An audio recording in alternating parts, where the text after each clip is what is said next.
All right, so today we are picking up exactly where we all left off last time. No progress has been made since then. Kind of been a bit busy with client work. And also, what we did on Monday ended up being a red herring. A bit of a waste of time. But I now know exactly what we need to do, and it shouldn't be too hard. So we should be just churning on code this morning. Let's see here. Git status. No code. Right. No code, as expected. Cool. And then we had the Hawker results. Right. And then I've got notes for myself on, I guess I can just bring this over.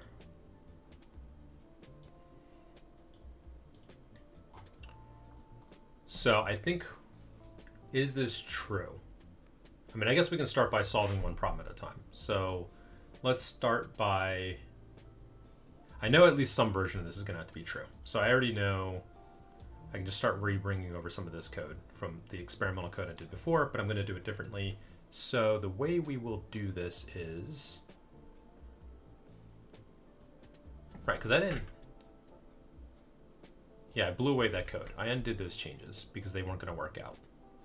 So we don't need the camera HUD. We have the book anchor, which means we've got the book, which means we can go to the book scene, page 1, and this has book text on it. I don't need to disable this, which is what I had done before on that other change. What I can do is I can just add a script here and call it page text, just to be different from book text, which should be a mesh instance 3D. And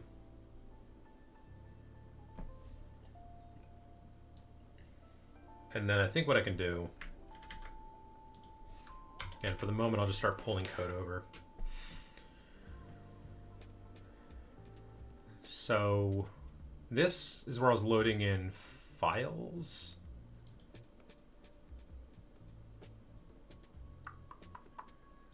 So it's loading in Hawker results. I think this is because I was trying to test this locally, and I don't know if there was a way to test this locally.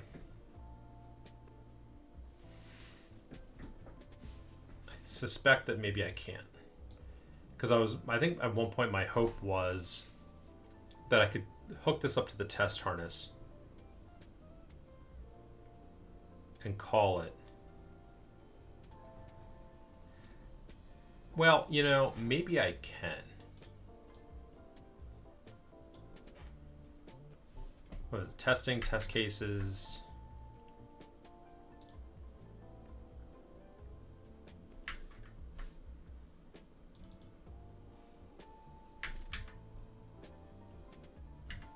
And I don't have any Hawker results here in test cases. I think that was on that pull request, which I could pull that down if I needed to. So does this make my life easier? Can I move quicker this way? I think so. Yeah, I think I can turn this off for now and just say, look, this isn't going to run on VR because that's too slow testing for this. So the way we would do this then, if I just want to cherry pick that file out of this pull request, is I should be able to just download the file. There we go. So if I do this and I say, well, view file, there we go. Cool.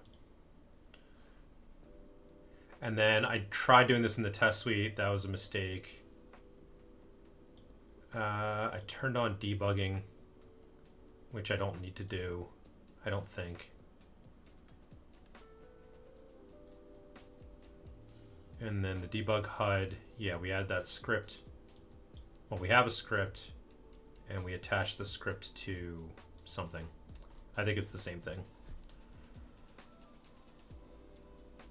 Visible false. Main.tscn. Oh, I was hiding something. Fine, fair enough. All right. So let me pull this in. I'll just have this as a reference off to the side because I am going to pull in. Okay, so in theory, when this runs on ready, which I guess the problem is the book with the latest code will appear when exactly?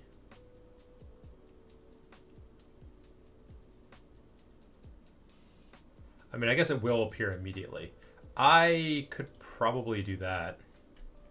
So then on run, the book will appear. And then on ready, we'll immediately load the file.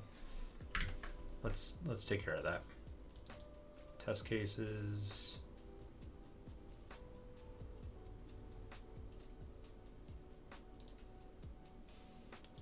Let me see here. Probably went to downloads, right? Here we go.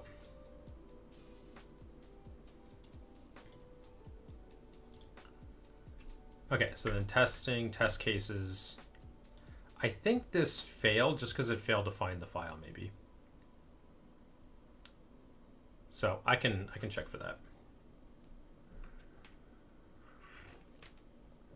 Okay, so then immediately then it should load this in.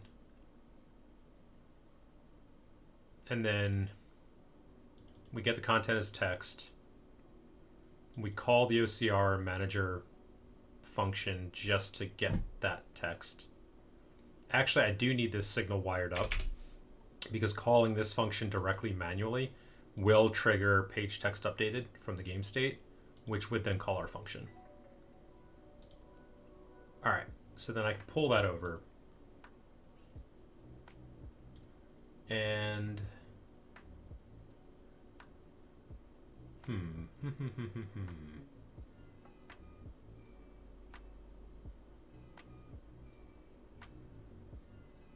right.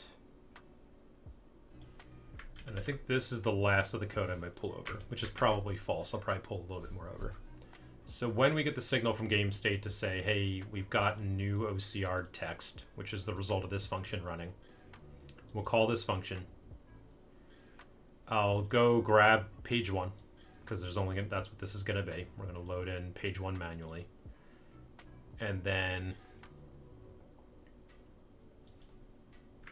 I mean, in theory, I should be able to run this right now. So before I do anything else, does this work?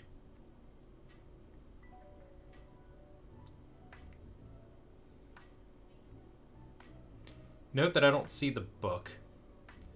Ah, and the problem there being that the book is attached to the hand. It's anchored to the hand, which is hidden somewhere. But that's okay. I should at least see the logs here. So we initialize things, adding children to scene. There we go. We should be able to do, just to confirm it worked,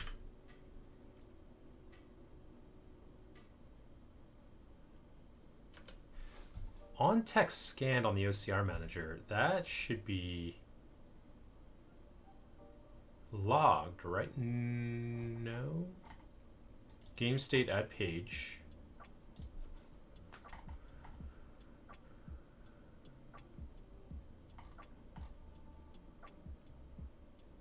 And then that gets emitted.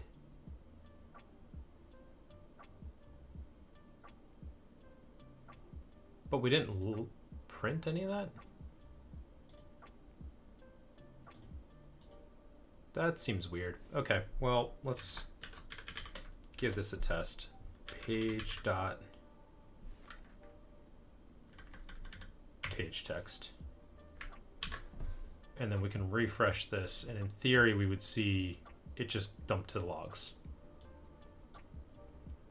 Move out of the way. Okay.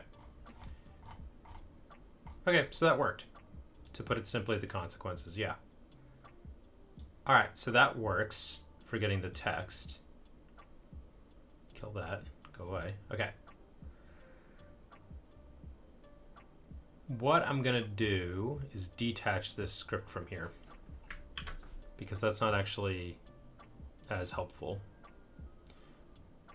And then what I'll do is project settings. Let's turn on debugging, which means the debug HUD will show up, and that's going to be anchored to the camera instead of the hand. So instead of the hand, which holds the book right now, we have the HUD. Well, HUD and debug HUD. Debug HUD gets dynamically added. So here, what I could do is attach it.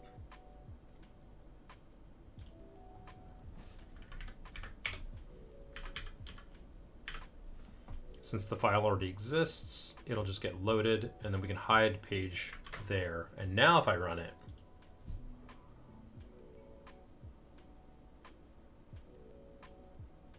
it worked, but nothing got printed. Right, okay. Perfect. Great, amazing. I don't know why I closed that. I could probably just leave it open now. Ooh, are you gonna crash on me? Let's see.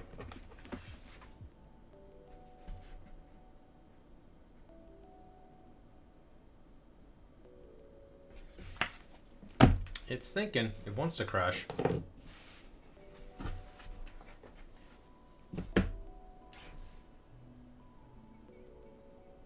No crashing. Okay.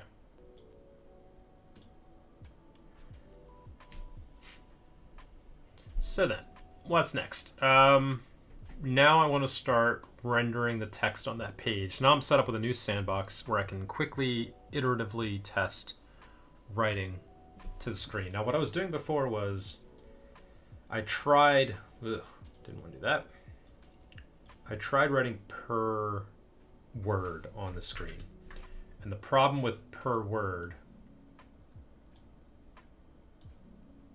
is that then, like, as you can see, like, it'll end up putting the words in weird spots is what it would end up doing. And we would end up with this weird scatter shot of words that aren't perfectly straight. Like, we want line 1 to be in a perfect line.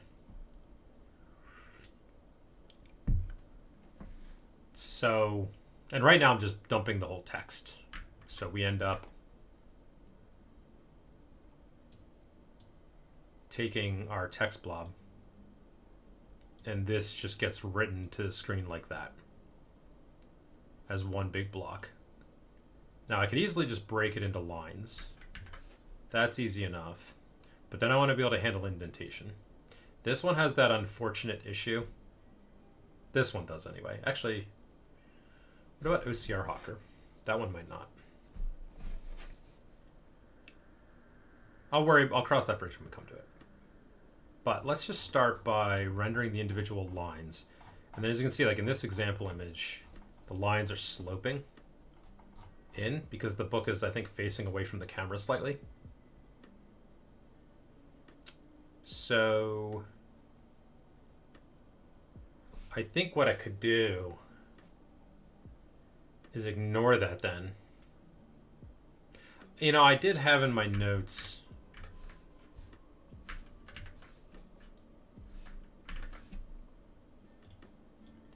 to figure out the line length. If start word of line is more to the right, so I think this is the right way, is just to look at the nearest neighbor. Because I did think about, hey, let's figure out our length. But if we figure out the length of the line, I mean, we could do it with word count, sure. But if you actually went off of the bounding box info, that's not going to be good. Because then here at the bottom of this page, it's going to say this line is very skinny. Well, this one is because there's a finger in the way. But like this one, for instance, it's going to say this line is very skinny compared to this one. Therefore, indent it when it shouldn't be indented. Okay, I think this is going to work. I think I could just blindly code, and I think everything will be fine. So what do? We have our log page. I don't need to log that anymore. We have the default label, which is the one that's already here. And the reason I want that is it already has its transform, it already has its font, it already has lots of attributes attached to it. So I'll use that as the default template. You know, could call it template label if I wanted to. I could get its X, Y, and Z. Probably just need X and Y. But okay, let's just pull over a little more code.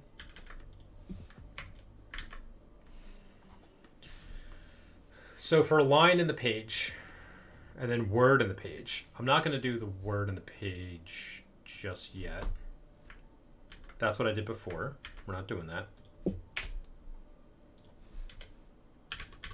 I'll leave it there though, just in case. So let's duplicate the default.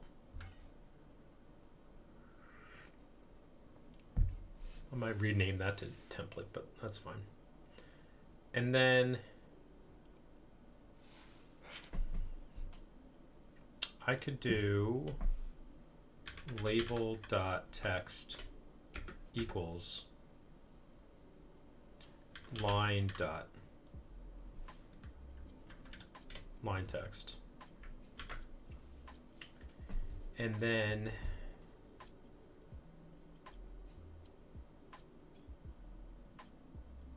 I was using the bbox info before. I'm not going to do that. And again, I'm not going to do that anymore. I was trying to do everything off of the bbox info. That's a mistake. I think what I just do then is, you know, this gives me flashbacks to when I was working with PDFs before in Python, generating a PDF document, and there is a library that does that for you. But then when you write a line, you could write lines on top of each other.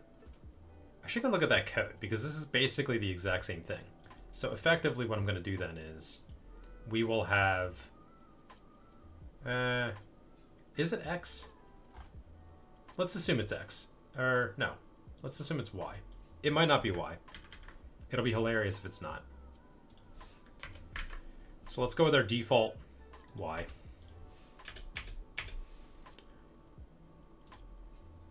So we duplicate it. And then we'll say var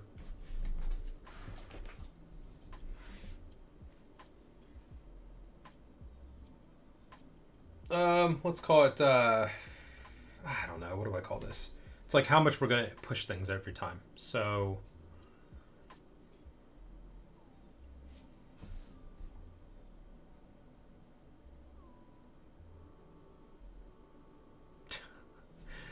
I can't think of a name for it. So I'm going to go with, call it next start. Y is going to be a float.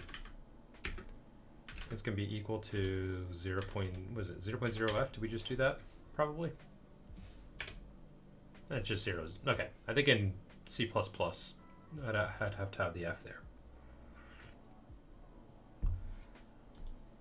So what we'll do is we can start by just writing it. Let me comment this out for now.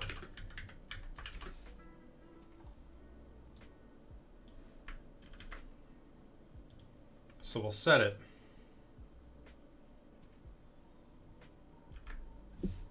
We'll add child. We will do label dot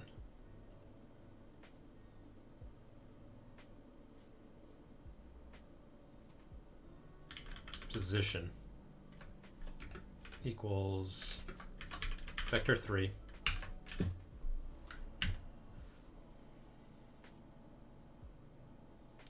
We'll do default X, new Y, default Z. Okay, so this means, you know, I'll pull in these defaults again, why not? X, Z, X, and Z.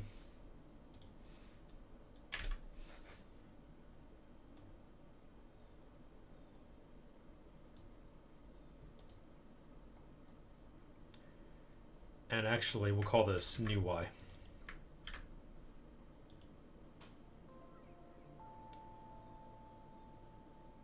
So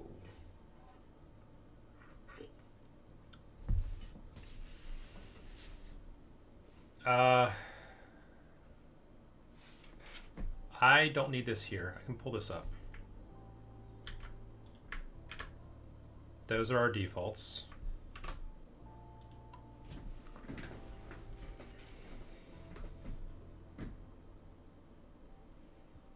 And then what I can do is new y equals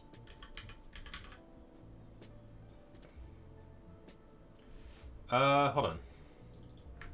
I'll set this to default y. So the first time we run through, new y will just be default y, which is good. That's our first line we want to write there. We'll then write the label, and then we'll do new y plus equals 10. Something like that. And then run. And we'll just print on each line. In theory, they'll all bump down. If it's not y, I know Godot is a little bit different. It may actually need to be minus equals 10. I think plus equals 10 might work. I forget how it does it, especially in this space.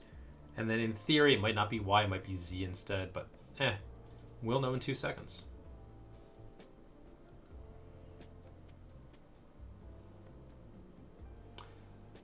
Womp womp. Okay. What happened? Well, let's hide the HUD. Oh no, I can't hide the HUD. If I hide the HUD, I hide everything. Let's hide the notification HUD. There we go. And then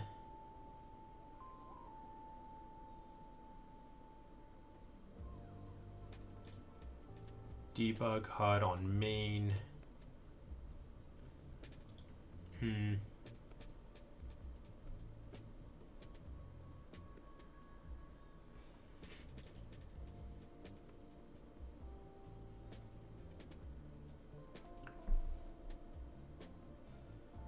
It's position.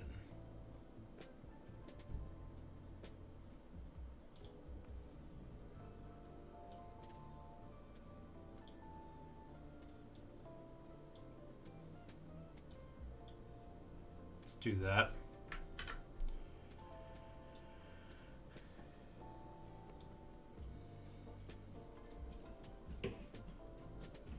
So I added children. I should see them here.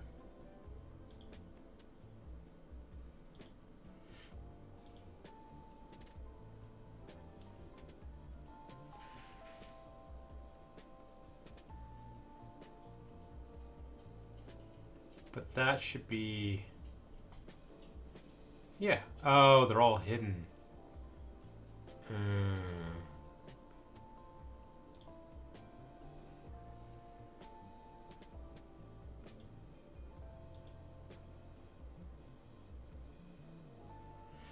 I think they're also maybe in the wrong direction. One thing I can do is I can go to 3D camera.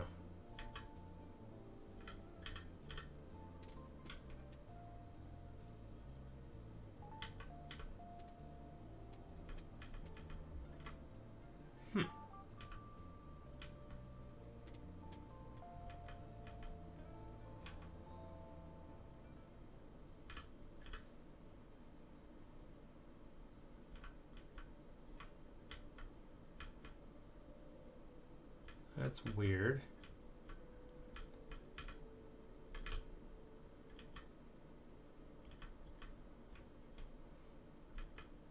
I mean, it's funny, but it's weird.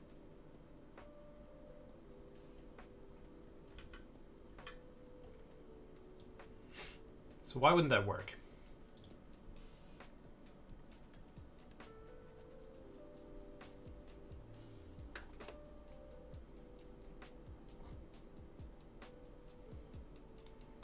Adding children to scene.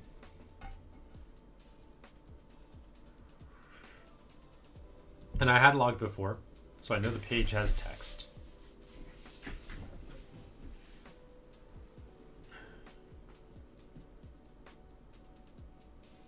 We are taking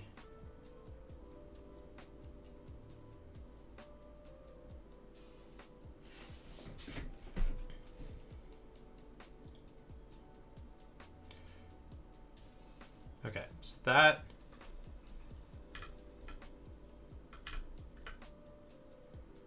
works there. So it's kind of annoying that's... I think there's a way to make this always on top, right?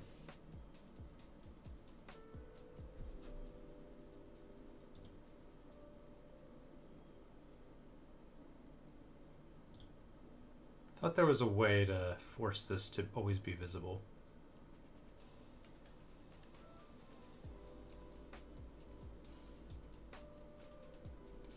That's fine. I can always, it's always a click away. So I want to hide that one. But see, I added all these labels, so it did loop over. Where the hell are they? And that's a, well, it just says page text, but they are all label 3Ds.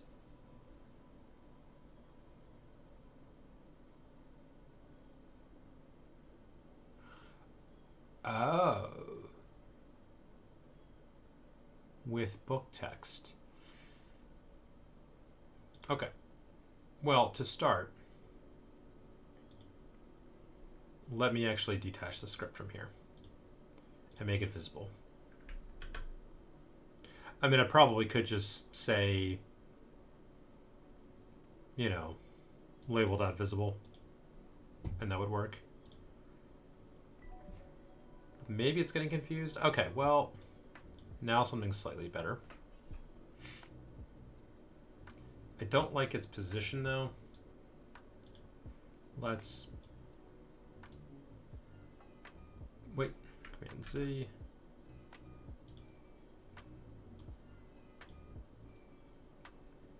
There we are. Let's go a little bigger. And a little lower.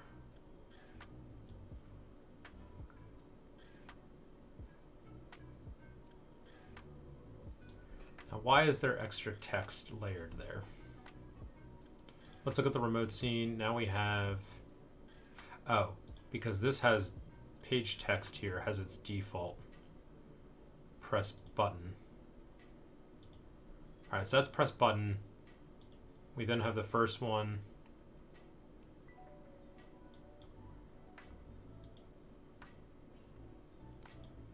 Okay, so the first one's visible, second one's not.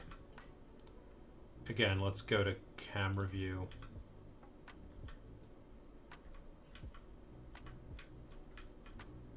Oh. There we go, off to infinity. So again, plus adds it, but it adds it really far in the wrong direction, as I thought it might.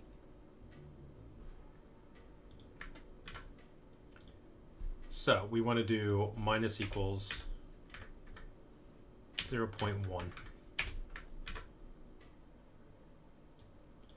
And let's rerun for that.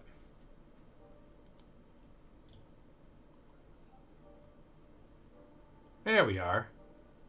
And 0.1 looks about right. I mean, that, it's a little tight, but that's okay. I'll spread it out a little bit, I'll add a 5 there, and then this. Let me get rid of your default text, because your default text is annoying me. Okay, great.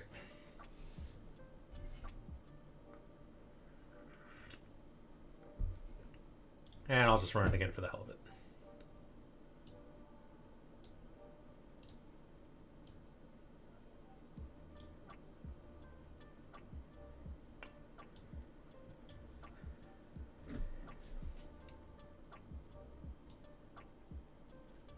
Okay.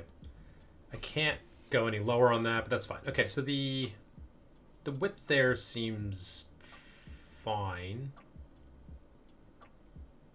I probably should drop the font size slightly. But okay, that's not what we're here to do. Now I want to handle like page indent, paragraph indents. And unfortunately, I'm going to probably have to get a new OCR document, Hawker document, where I can detect other things. So what I want to do, so now I'm officially like done with this. I don't care about any of this because I'm not going to do any of this other logic. Default label hide. Oh, yeah, okay, fine. I probably should do that.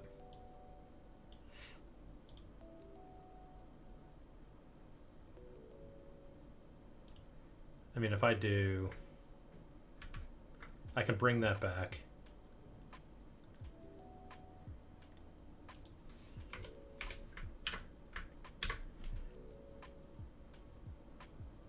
Sure.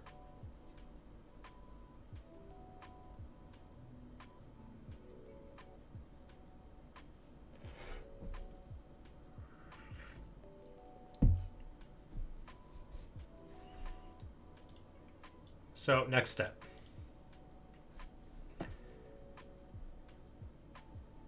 Yes, I can't really go off of bbox height and width for a number of reasons, but also because they're heavily impacted by how far away they are from the camera. So I don't want to have to correct for that kind of skew. Because of warping, line heights might vary greatly. Yeah, don't try to be precise. Just determine current truths about each line. I think this is really the path I'm following right now. Can I just say, let's pull those in. In fact, if we go to OCR Manager, I might be able to just determine that here. So for a given line, I could do var is indented. And that's a Boolean, which will default to false. And then we're going to have var new is new paragraph. Boolean, also false.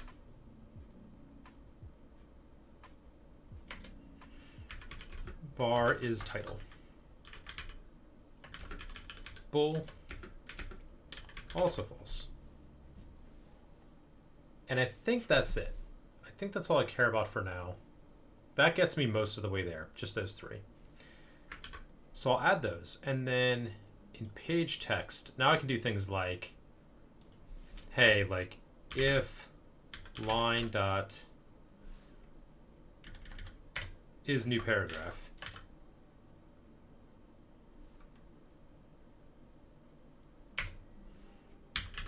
new y minus equals 0.15. Let's just do not a function. Oops. It might be a function. I may change that to a function. So now we're basically just saying, hey, look, if it's a new paragraph, just do double indentation, right? We're just going to create a small gap, and that'll work.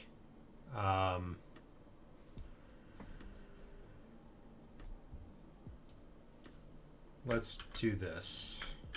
We'll do that there. And then, like, if line dot is indented,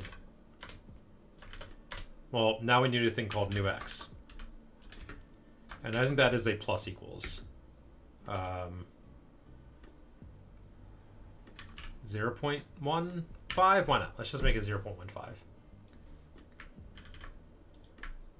So we'll do new x and new y.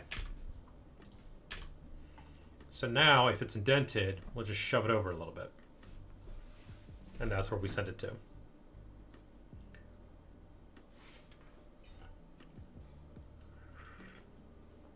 And then, if line dot is title, we will do label dot font size equals, what are we defaulting? 24, we'll do 36.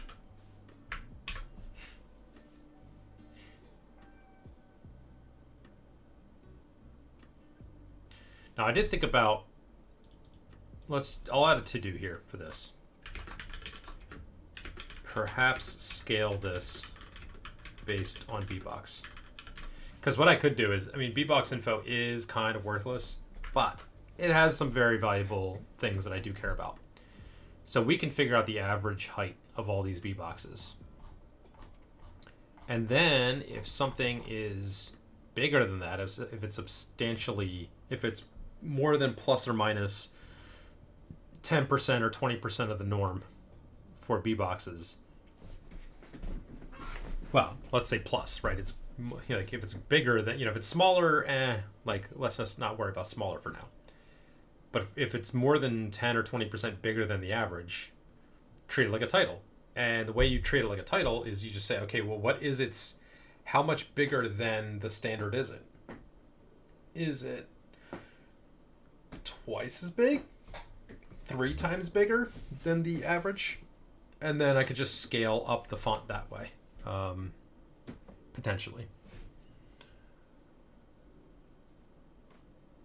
Hold on, let me take one moment here.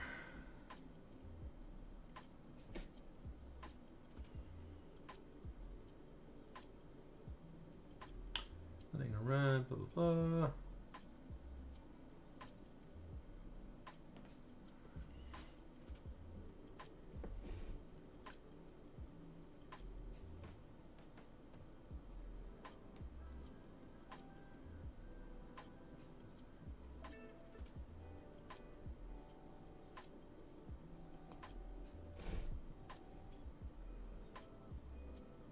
Sorry about that. Cool. So I'm not going to do that right now. For now, all titles are just, well, I guess, yeah, I may end up doing this soon, as in a little bit.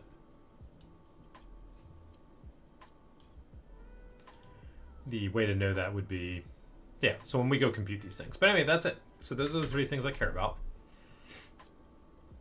I guess we don't care about anything with words here, but we might over here. So if we go to where we compute lines, can I get myself a little extra room here? I really wish you could close the bottom tray.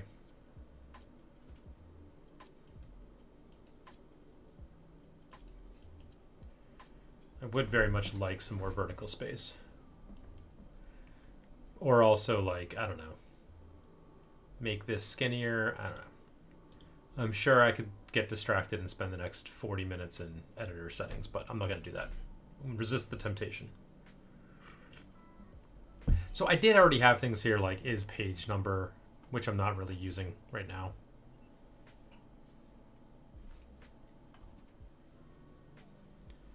And I do want to, I guess technically, these things are only ever computed once, so it would be safe to make them a function.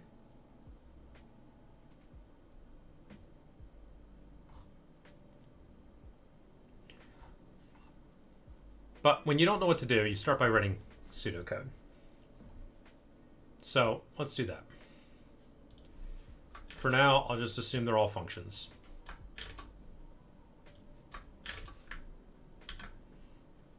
And then here we will do, let's just steal this.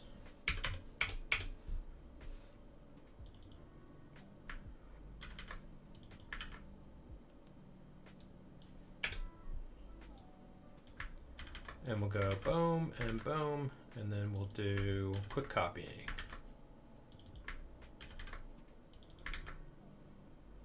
And then I'll make these private.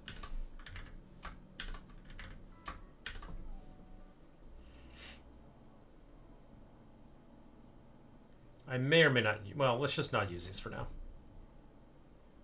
I'll just comment them out. I may want them in 5 minutes. So, is indented. I think the logic I have for that is basically if bbox start x is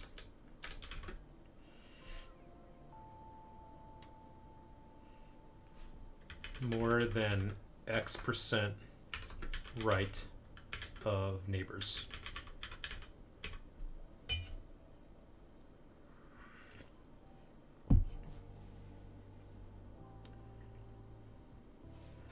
And then is new paragraph would be if bbox start y is more than X% down of neighbors.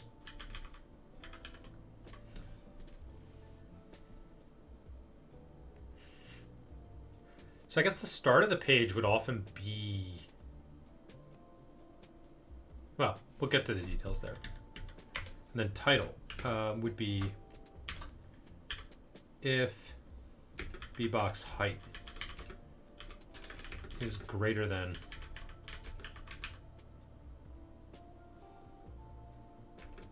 mean height plus we'll call it times 1.1 or like 1.2, which is basically like 10%, 20% bigger. I'll go 1.2 just to be a little conservative for now. Again, I can always fix bugs later. And honestly, if it's a title, it's going to be more than 20% bigger than the regular text on the page. In fact, I think if you look it up, there is like certain norms for that, for like heading 1, heading 2. Like you are going to have like a pretty normal standard. There are no titles where the title is like ever so slightly bigger. Like that's not really a norm. So let's implement one of these. I think I'm gonna have to loop over everything anyway. So I don't know. Let me just start by implementing one, and then I'll probably refactor and implement others. So which one? So indentation. I know I don't, in the current body of text I have for my test data at hand, I don't have any new paragraphs and I don't have any titles. So let's just handle indentation. So for this, for a line, I guess per line,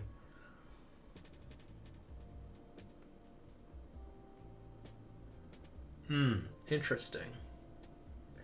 This might be something that has to be computed. Well, let's see. Not ready, we don't care about that. On image capture, we're not using. So here we have like bbox values.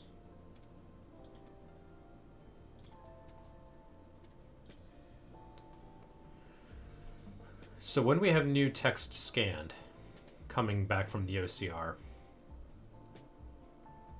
we do create a page. We then loop over the elements. And if we find a line attribute, we get our line and we add our line.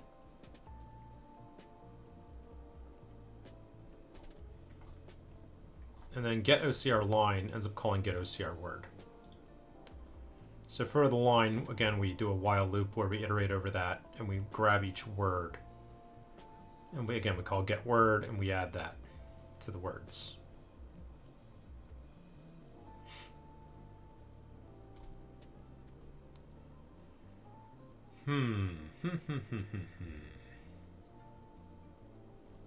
So I could compute some things in here.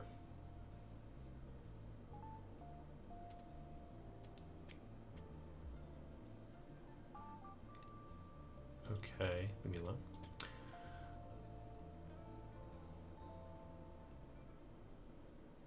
I kind of don't want to tightly couple this. I guess the problem would be I can't really write the logic here inside OCR line itself because it needs to be aware of other lines, and it doesn't. It itself doesn't know about the lines prior to it. It's kind of independent. But yet it will have to. The only way for us to know these things is to compare them to their neighbors, which means I think we might be back to these are not functions. These are just going to be attributes that get set by the parent. The parent being its page.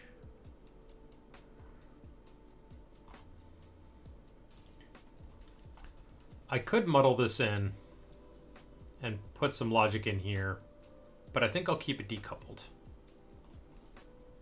So I think what we'll do is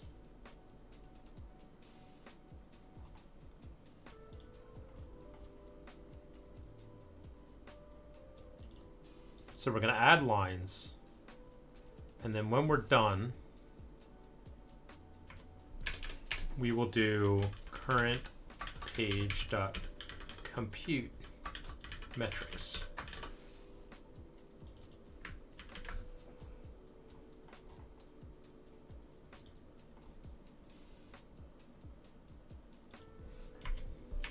So now we'll do func compute metrics, which will return void because it doesn't do anything. So now we can then do, kind of steal some logic back from here. We'll iterate over things. So for line in our self.lines. So for each line, what can we do?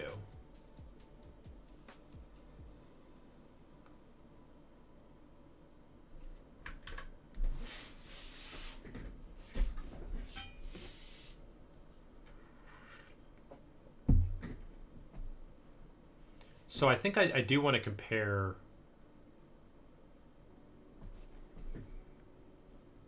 I think I need to enumerate, maybe. Do I need to enumerate? Because I guess what I want to be able to do, you know, if it's the first line. So for the first line, it can't be a new paragraph. We're just going to throw it, because it is a new paragraph kind of by default, even if it's a continuation of the paragraph from the prior page. But we're not going to do an extra indentation. We're not going to shove it down an extra line. That would result in every single book getting shoved down an extra line. Every single page.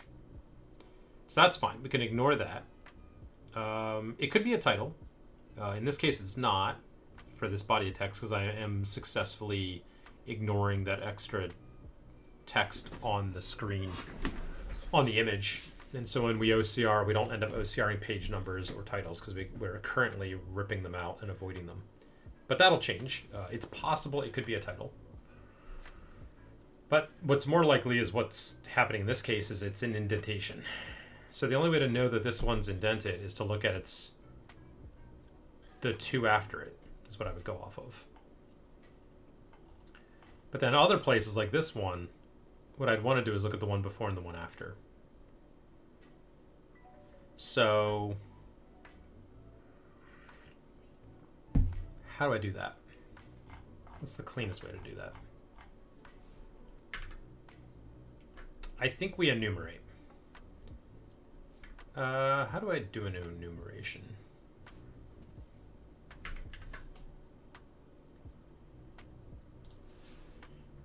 Godot GD script enumerate. Arrays.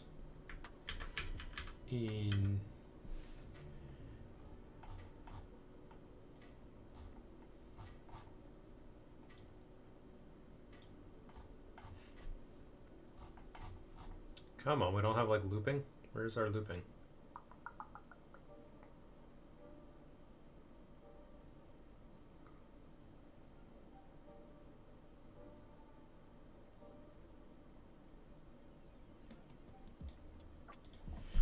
Enumerate.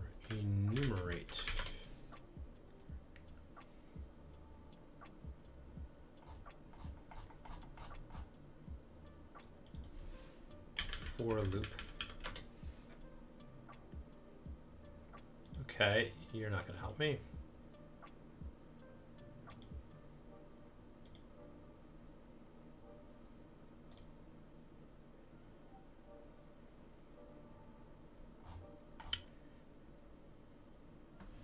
Oh, right. So we're just going to have to do a range. Okay. For I int in range self.lines dot size.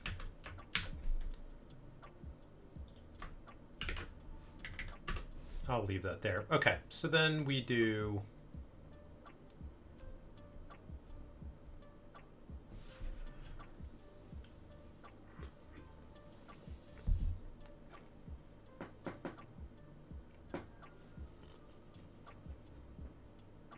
fine. Let's do lines to compare is an array of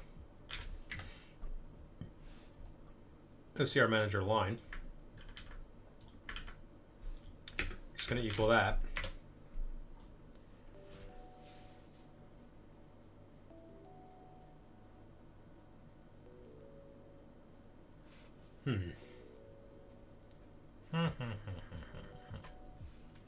I think I could pull this out. This is so funny to think about. Okay. So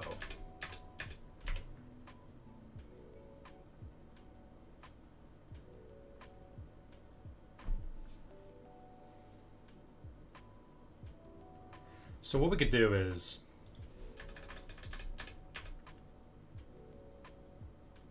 at the very end do final cleanup, and we will do lines to compare dot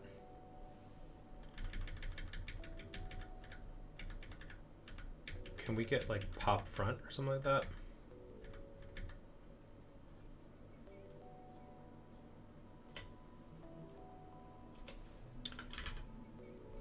Lines to compare dot pushback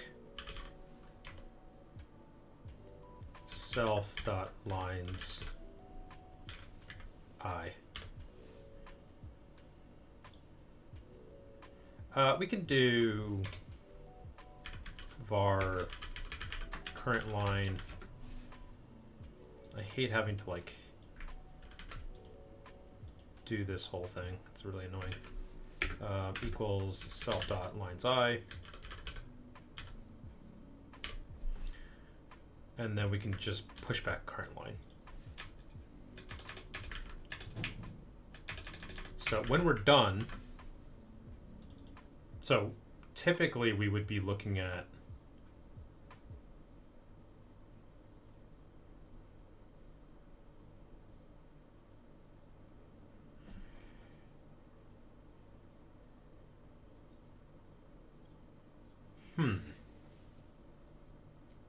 this doesn't feel right.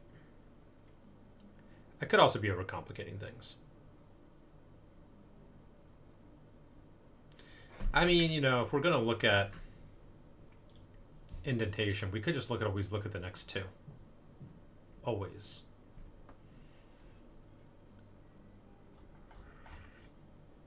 I mean, do we ever indent right before the end of a page?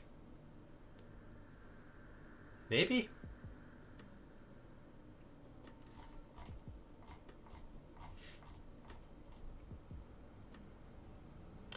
I mean, I guess the problem is, so the pseudocode would be here, if empty, push next two lines. So we would start with it being this one and this one. Now when we're done this line, we would work on this line, which means popping off the front would actually be a good thing. But then currently what I would be doing is we'd still have this line as a line to compare. But then we'd also have this one, which I'm currently pushing onto the back. I probably would push that front. Okay, so if we've done that, so we pop front, push front. Now we go to the next line.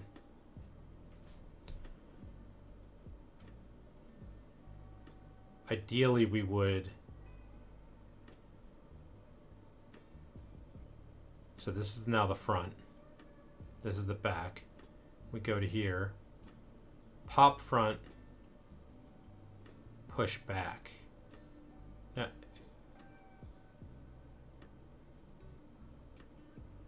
but that would mean.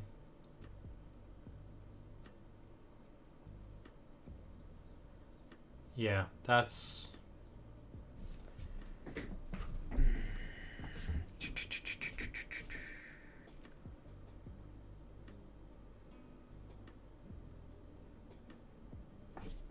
Let me see if I can wrap my brain around this without my brain exploding. So we first come through. This is number 1. This is number 2. We finish this one. Number 1 gets removed. We could push front. So this is number 1 and this is number 2. Then we go here. When we move down, we actually need to get rid of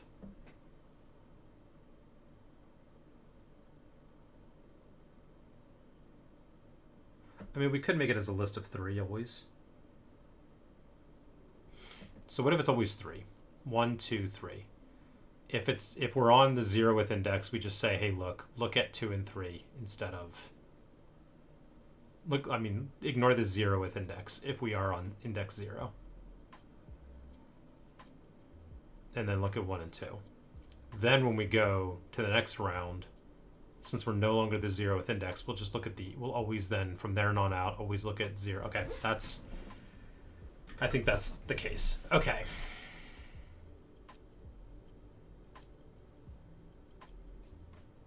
And then we're always just popping the front.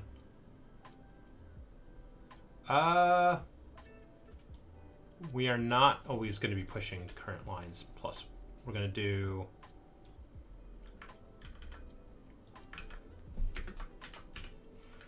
now the problem will be what happens when we get to the end. Oops.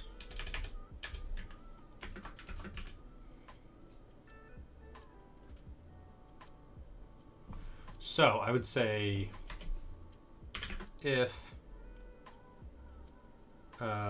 self dot lines dot size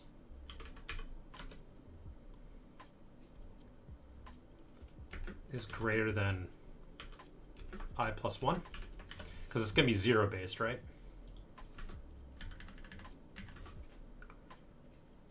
So if it's 10, if size is 10, and we're on 9, so we just did 9.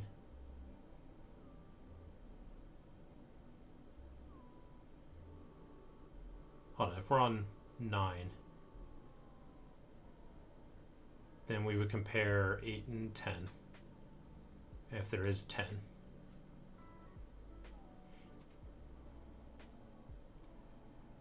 But if we're on 9, to get set up for the final run, because this is setting us up for the final run,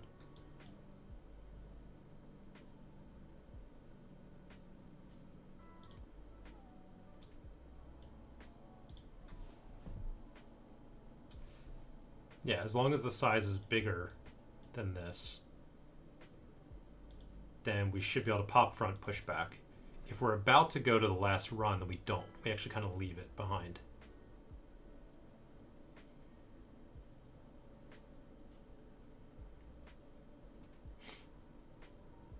Okay, that's fine. Now all this works. So then we could do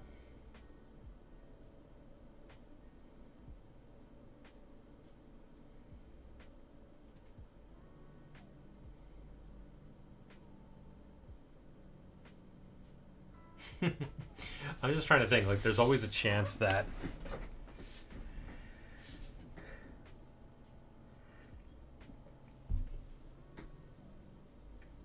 this is going to glitch.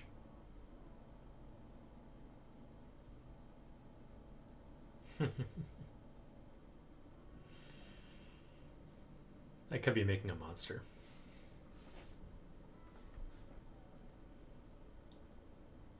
Let me just clean that out right there. So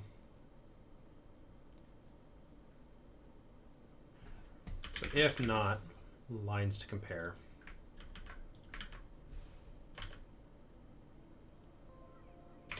I am going to assume that there's always a couple lines of text for now.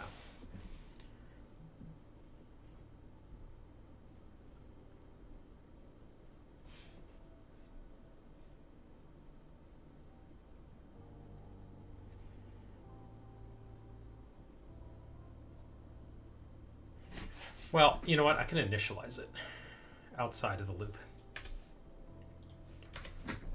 So actually, well, I could actually do, sorry, var init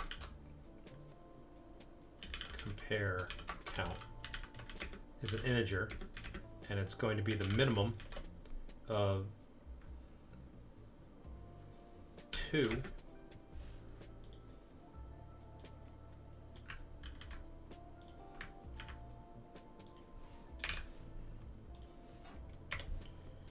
for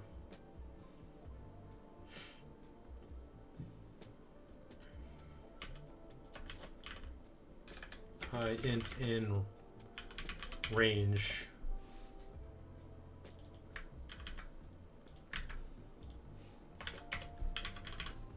we could do, because range should be that, and then we'll just do lines to compare dot append, and then we'll do self.lines I.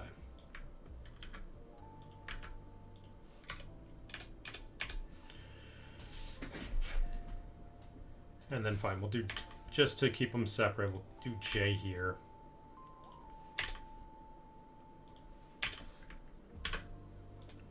So now, my math here might be wrong, and I can check this later. But now, basically, this will initialize with the first 3 lines if we find them, if they exist. If they don't exist, then we'll just use the first.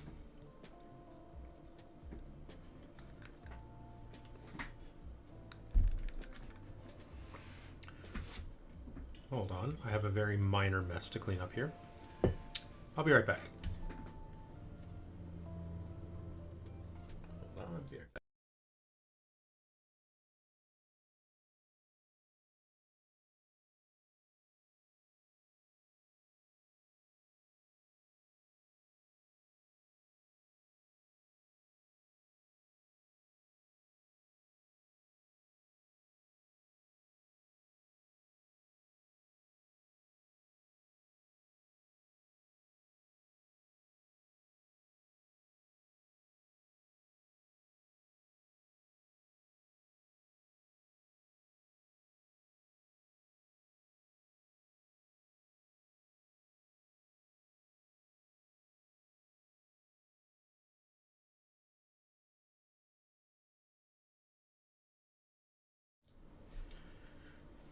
Just picking the wrong coaster, and condensation then gets all over the table. Nice little puddle of condensate.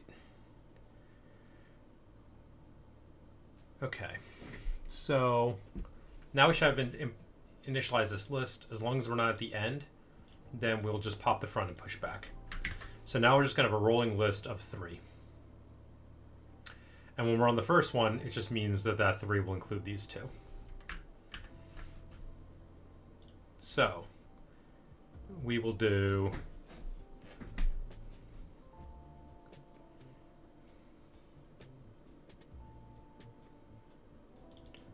maybe I'll rename this to current 3 lines.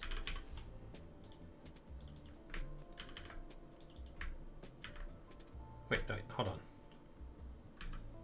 Oops. That'll be current 3 lines. We'll do a number in there. There. And then we'll do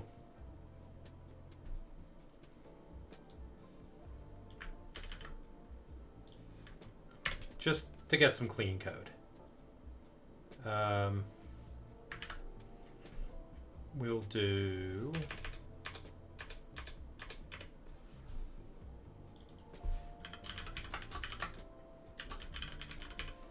lines to compare, we'll initialize that as an empty array. If j equals 0, so we'll initialize this every time. So lines to compare dot append.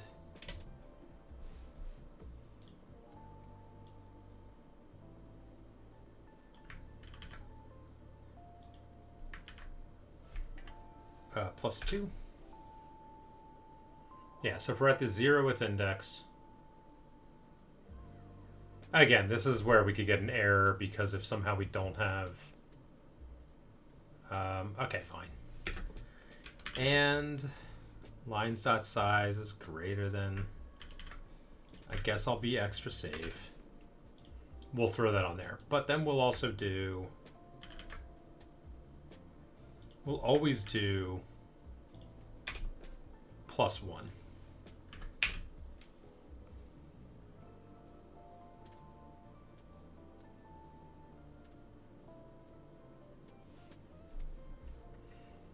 But that could also be a problem, couldn't it? Fine. If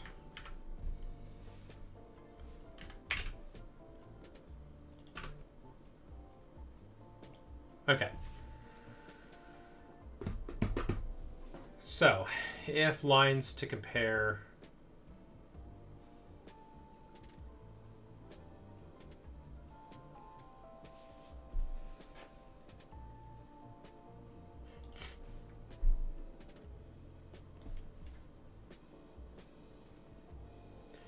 and I don't want that actually, I want current 3 lines.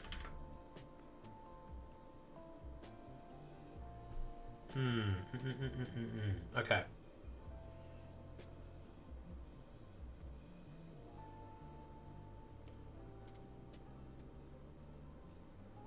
I think I'm being stupid here. Fine. Let's hold on. If j equals 0. If we're on the 0th index, then lines to compare dot append current 3 lines.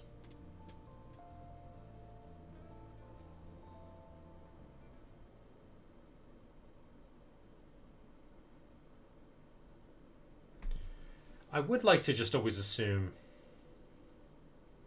that we have more than 3 lines. One thing I could do,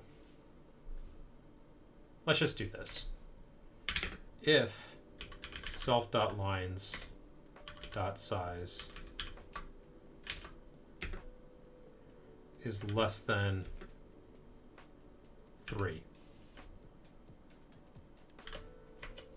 return. So we're not even going to bother.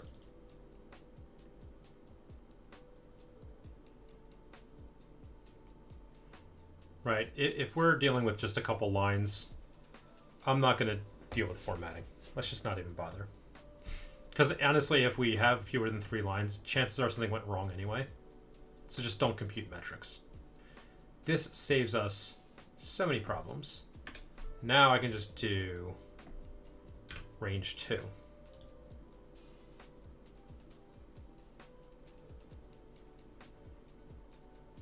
So we can go 0, 1, 2. We'll get appended.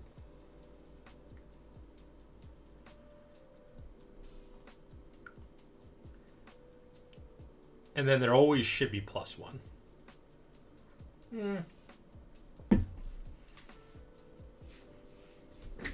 Let me nuke this. These are stupid.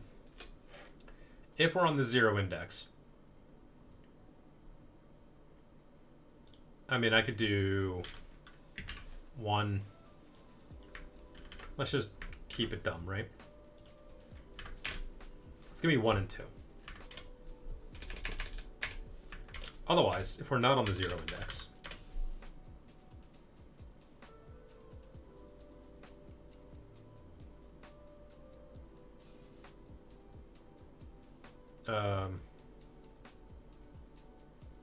well, let's do the other scenario.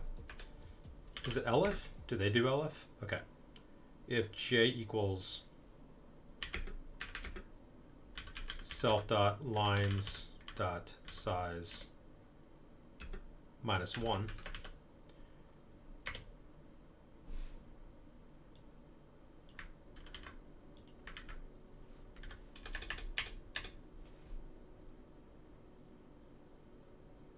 Then we're going to go with 0 and 1.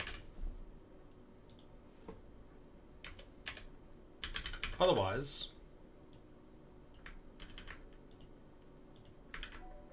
we will go with 1 and 2. No, otherwise we're going to go with 0 and 2. Okay, so I thought I could probably, once I saw it visually, I thought maybe I could collapse this down. I don't think I can.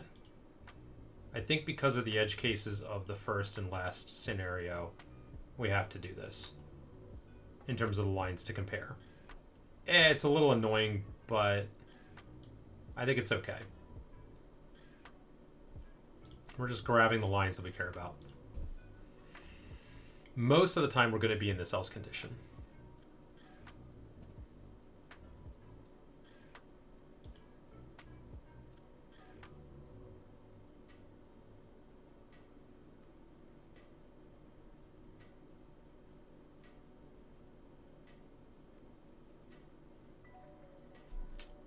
I could collapse this. I mean, I could get rid of the else condition and just default it up here. It's fine. So we'll say figure out our reference lines to see if this line is different.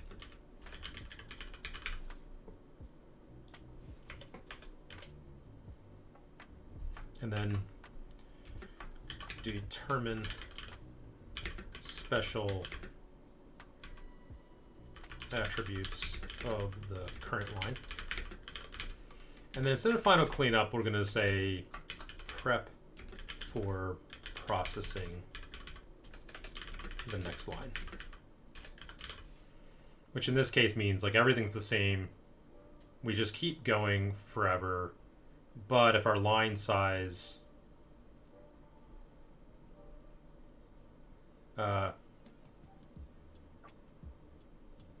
yeah, we could do if j equals, let's keep it with that.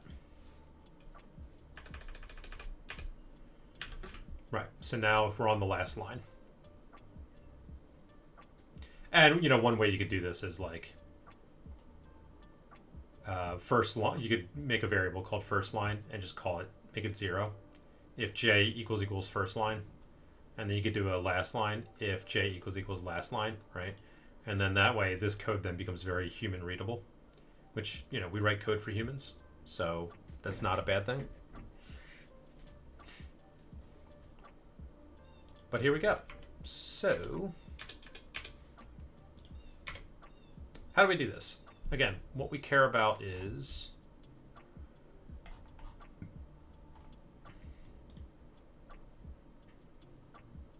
let's clear that up.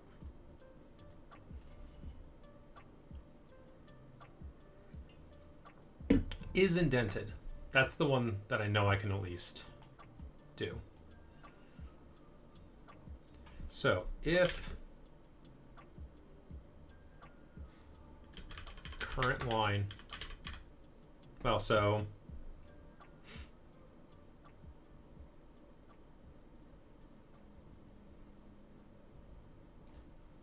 do we get bbox? Yeah.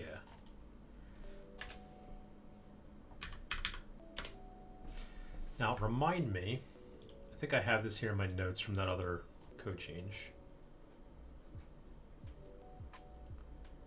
So bbox, these are the x's. This is like, so this is the upper left-hand corner. So x and y for the upper left-hand corner, and then this is the bottom right-hand corner. So so when we do like the center of x, if we're trying to find the center of the box, it's these 2 divided by 2, these 2 divided by 2.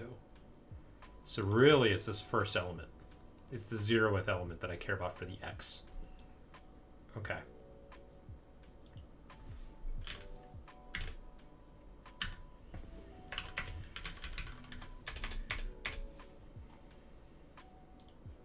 Can we do a lambda function?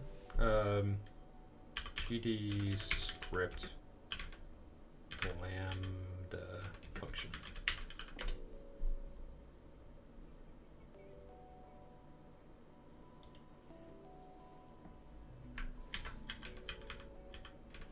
Lambda function.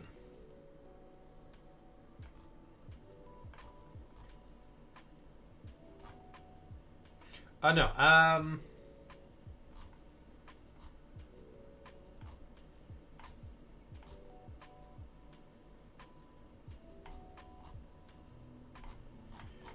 Hold on.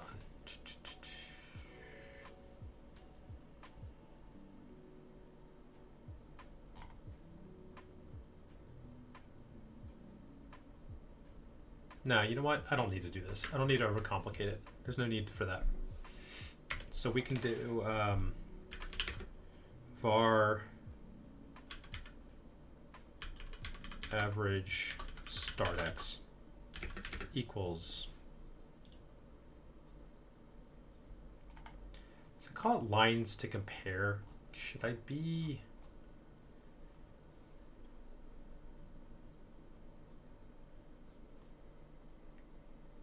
Fine. Let's do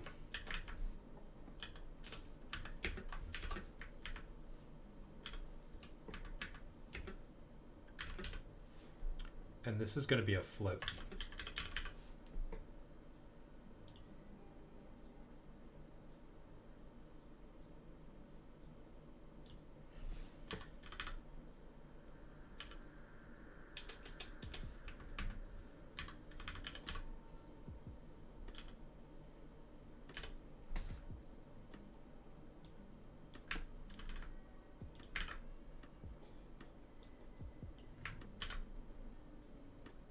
Okay, so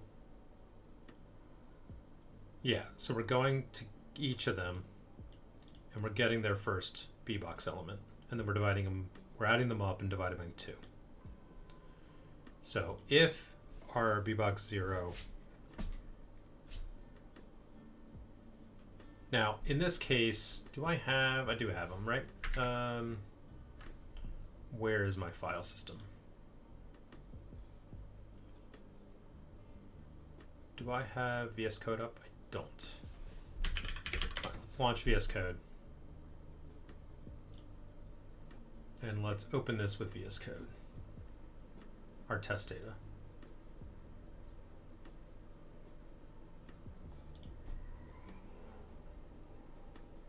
Here we are.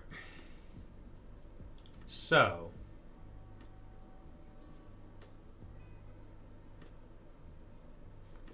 I am looking at the line bbox info.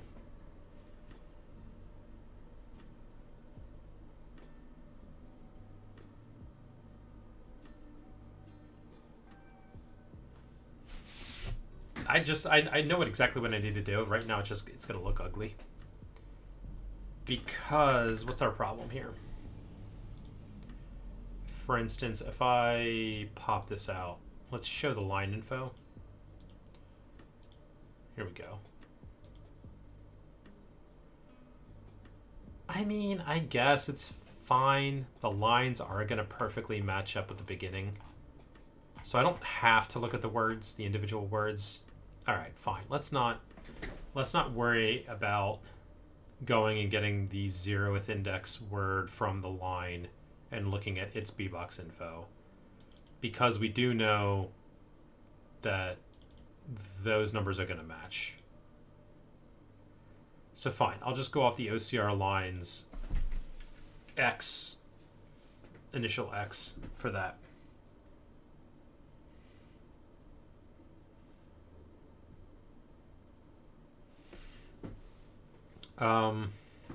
So that's okay.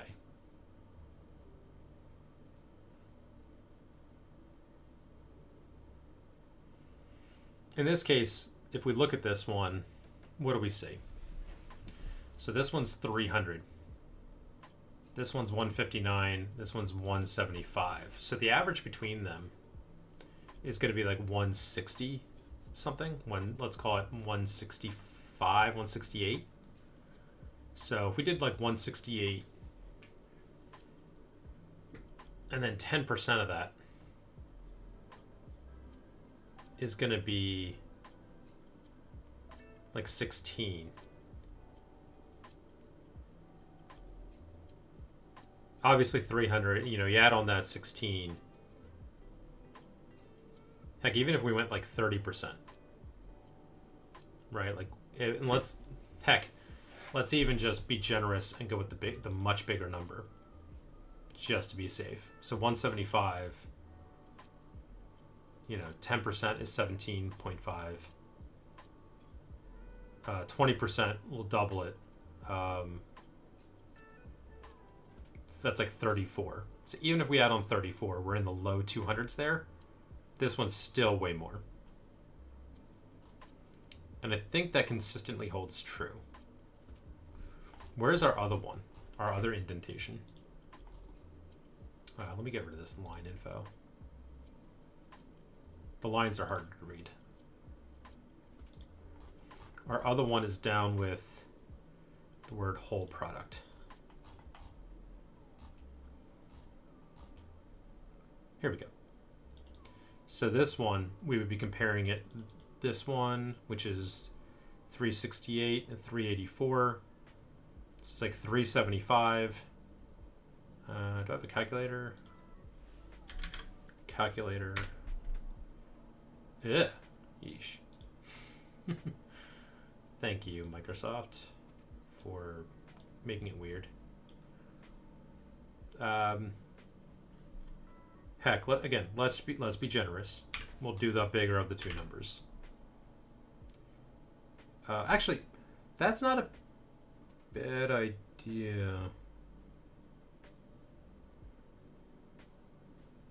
Is it? Okay, well, I'm doing the average right now. So 384 times 1.2.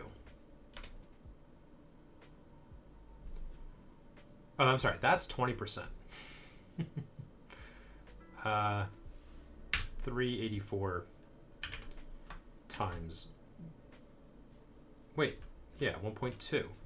That'd be 20%. 460. And even then, we're at 499 with this indentation. Okay, so I think I could do 20%. Is greater than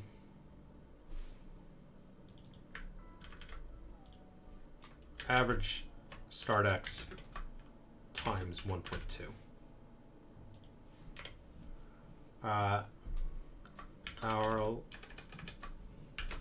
This line starts more than 20%.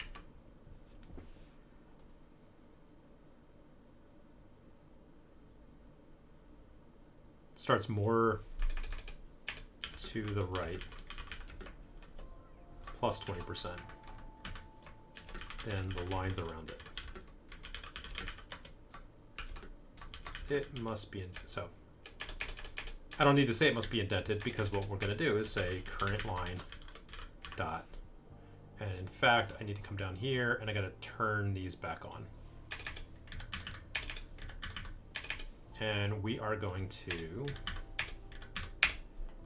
do those. And then for this, I think I'll do, I don't like your autocomplete there.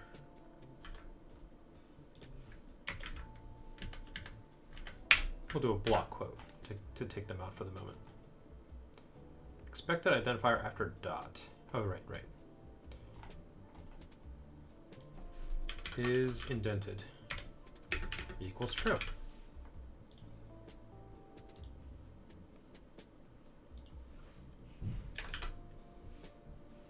True, right?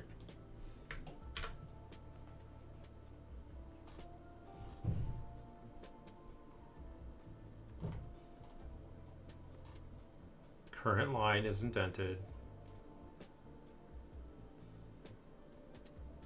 Clear it, maybe? Could not resolve external class member add page. Huh?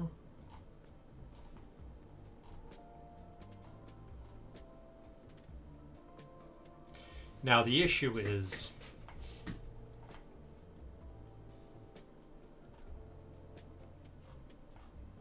No, actually, I think that's fine. Does this make a copy? This might make a copy. Let's just run it and see. Well, I'm not doing... Actually, no, yeah, I am doing it.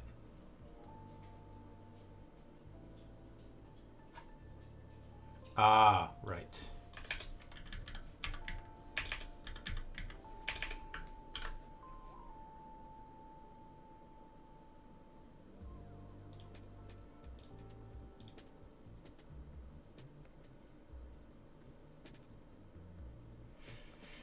Out of bounds. Got index 2. That's cool. Let's see here. So current 3 lines is an array size of 2. All right, I think maybe we have to do array size of 3. And then let's try that again. I would think that would be 0, 1, 2, 3. So it'd be a length of 4. But maybe it doesn't.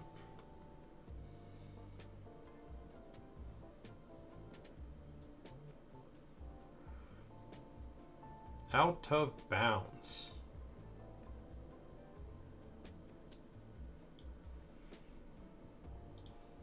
So self.lines has a size of 33.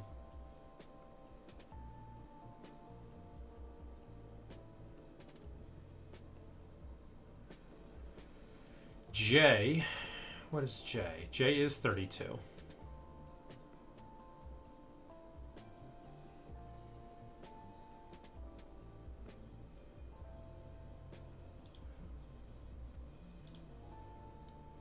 Let's do 2 then. I think maybe I'm just like off by 1 errors.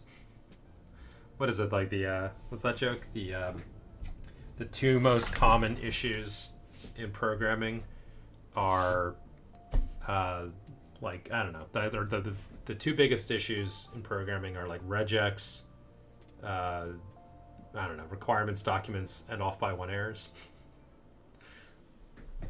Or whatever that joke is. I'm probably murdering the joke. But the point is, like, the 2 most common issues, but I just gave you 3 issues. So I'm off by 1. Now, maybe it'll work. Let's see. All right, so it ran. It didn't indent, though. Why did it not indent? Let me pull this down out of the way, and let's look at... Again, I think I know why.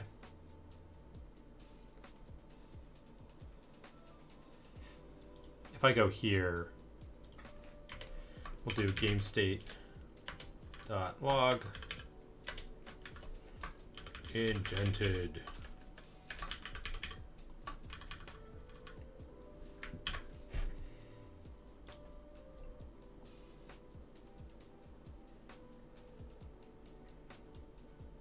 Oh, well, something is indented.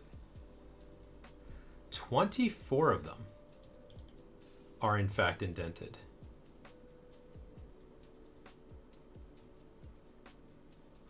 Huh. If we go to remote and look at this for the debug HUD, pages,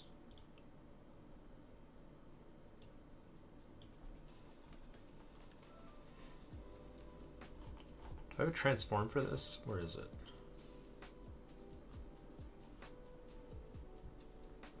So this first one, it's gonna be really annoying.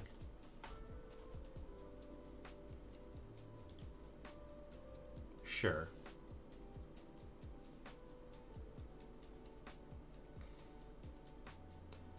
But actually I didn't indent it though, because the X didn't get changed. And yet it is indented.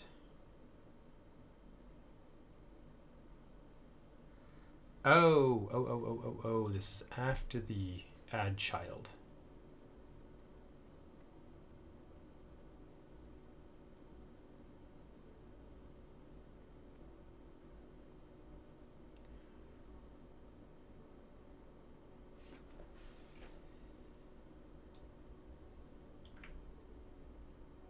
But all the same, I would have expected... Oh, we're also just going to like keep increasing this number, which we don't want to do.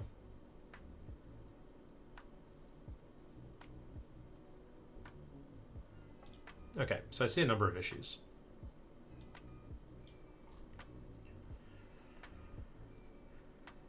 But all the same, it does seem like it should be indenting. I don't know why it's doing it 24 times. That shouldn't be the case. But then we add the child.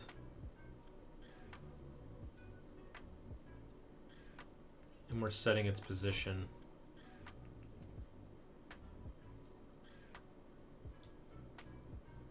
All right, let's move it down at least.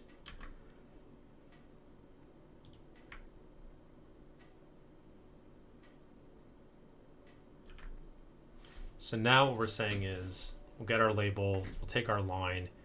If it's a new paragraph, let's just add some extra vertical spacing. If it's indented, let's push it to the right. But I think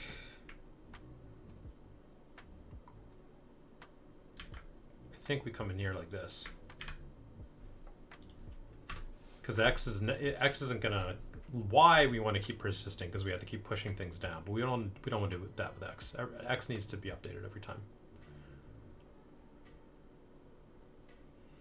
So if we're indented, give us a little love on the X side. Then we set our position. Ah, but we never change X. Ah, okay. I think I would have seen things off quite a bit had I done that. And now we add our child. All right, let's see what happens. Very nice. Well, to put it simply, the indentation worked here. But then when we got lower, things got ugly. So let's take a look at, what is it? Complete set. What does complete set look like? Complete set. So that's 292. It would have been... Do I have the calculator still?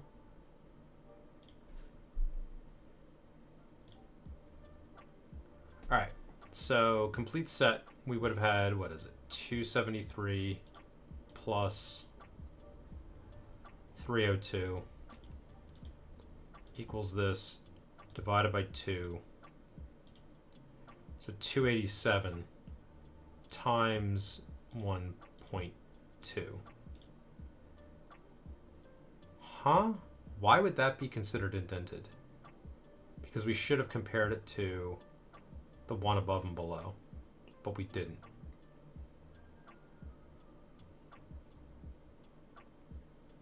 Again, which I obviously I can tell you just by inspection, because like this is a progression here, right? 273, 292, 302. There's no reason why that should have triggered, and yet it did.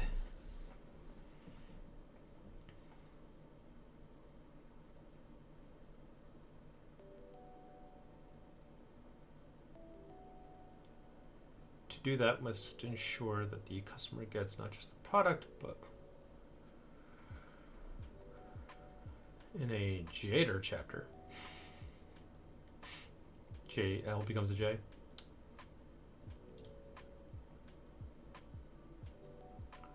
In any case, indentation works. I actually kind of like the indentation, so it is about how much I would expect. What is it with the book? In the book, do we...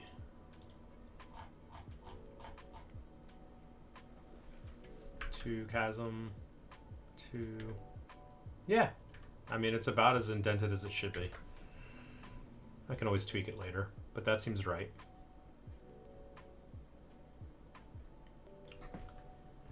So what gives?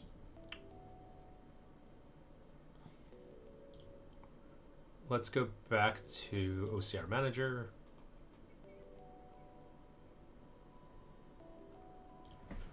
We can do game state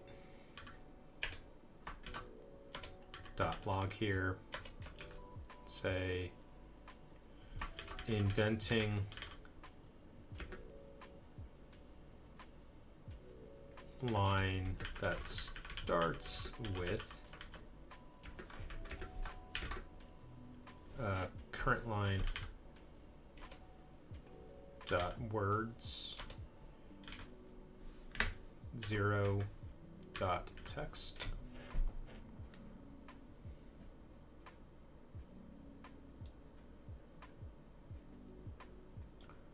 And I can do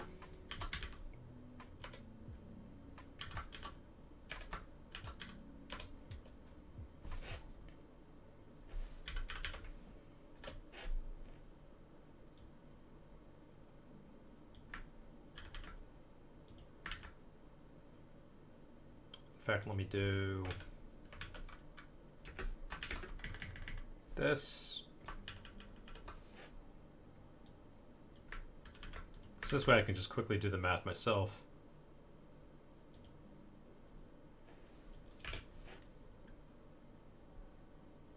And I can say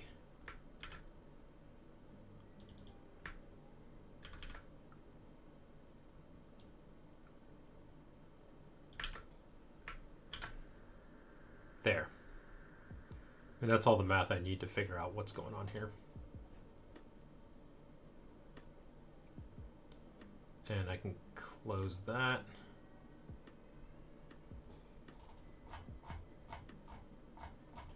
Here we are. So what's the first one we do?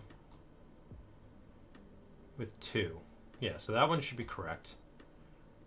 Our line is 305. The others are, yeah, so that's obviously indented.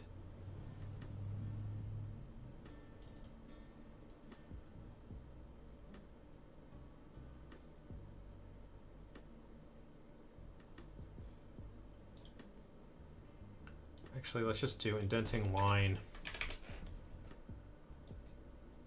current line dot line text. Let's just do that. It'll be a little bit easier for me to see what's going on. Complete set, right? Complete set would be the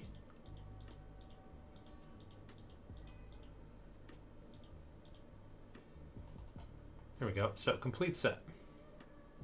It is saying that complete sets, where do we have that?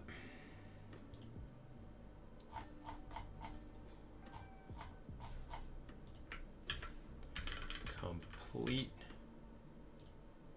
Here we go. So this is the one. It's saying its start is 292, which is correct. And then its priors are 305 and 175. That is not correct. And 305 looks very suspiciously like this 305. Like this 305. Hey, look, 175 doesn't change either. So we're never changing them.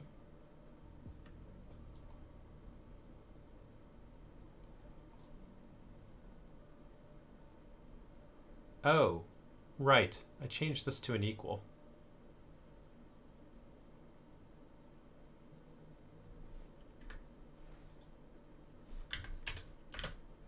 If j is less than or equal to,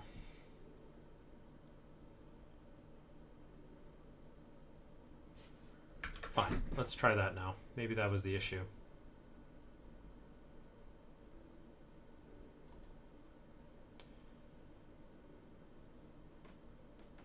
So that worked, but it worked too well, I think.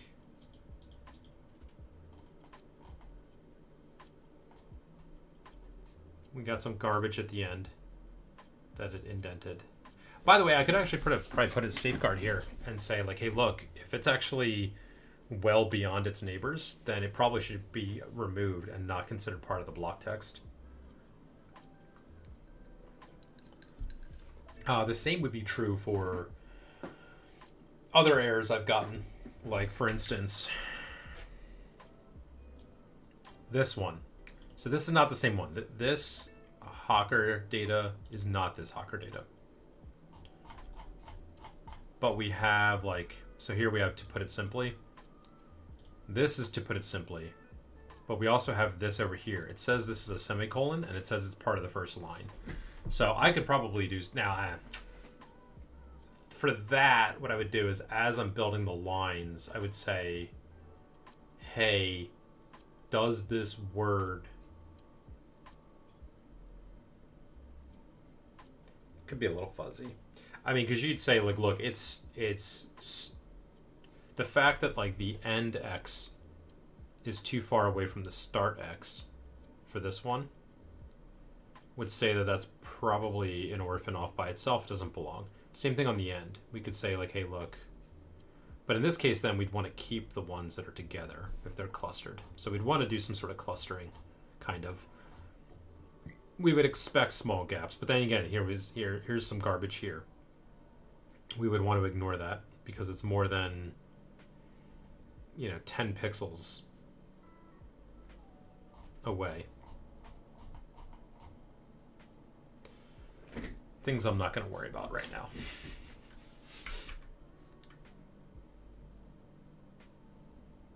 So it worked.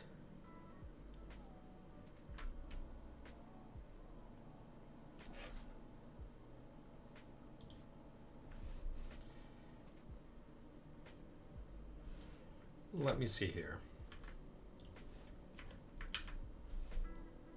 We could do if current line dot words 0 dot text equals whole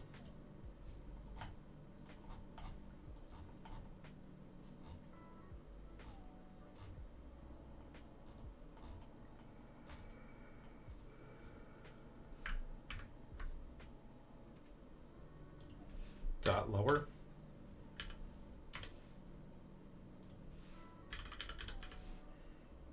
dot strip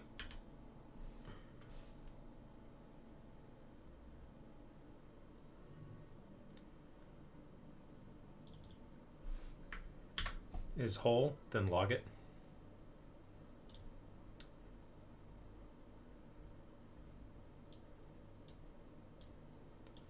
So we should have gotten it.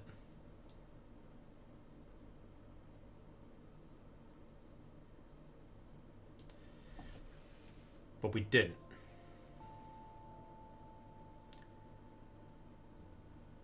So the issue it's saying is it's $4.99. Here we go. So it's $4.99. Its neighbors are $3.68. Not true?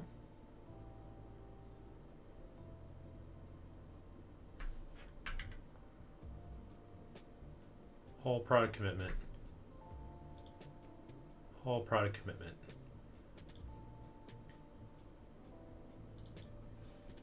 Well, okay. The numbers are going to be slightly off, right? Because I did say it's not the same file. No, wait. It should be the same file. It's not the same file as this, but it is this file. So 368. Why is it 358? Do we not have that line? It is whole product commitment, right? Yeah. Guaranteeing the provision. Huh.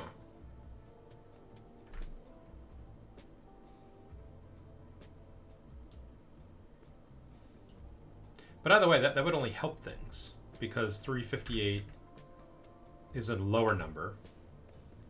And then it has 499, which is itself. That's fun.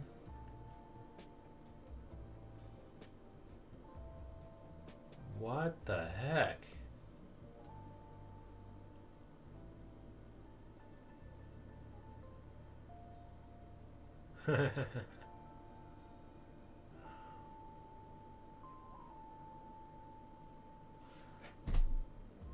What I could do is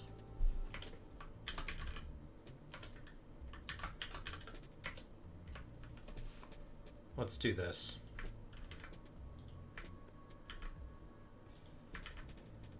So come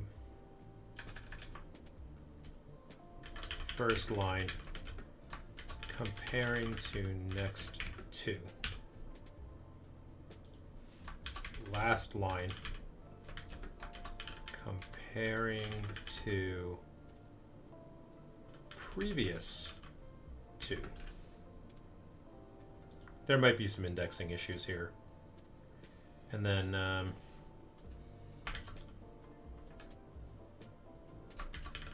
comparing to line before and line after.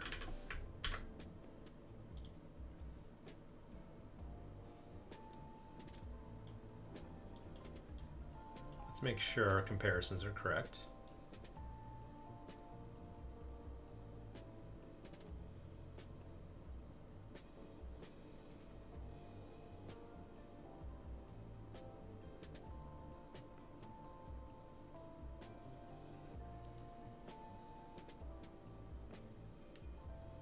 Wait, what?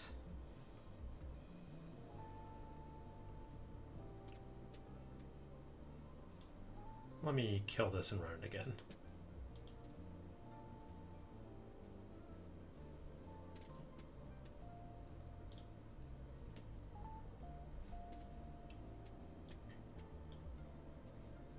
Didn't ask you for that. Go over here. Thank you.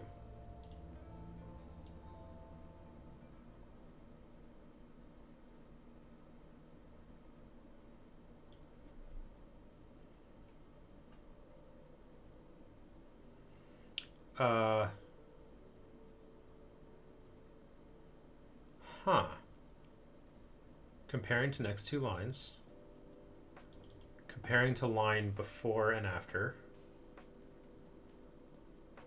Oh. Sorry. It's saying we got duplicates, 18 duplicates of those. Then we hit this one. Then we have comparing to line before and after. Again, another 13 times. And then comparing to two previous. So the math there is solid. Then we're done. So this is, in fact, this is happening last. This is happening first. Most of the time we are comparing to 0 and 2.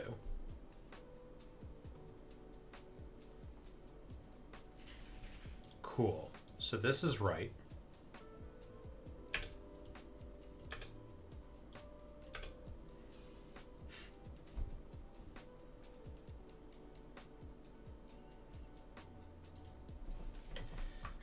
GameState.log. Shifting lines.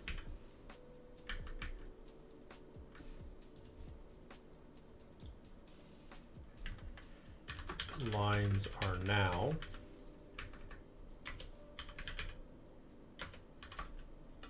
this is going to be very noisy, but it's fine.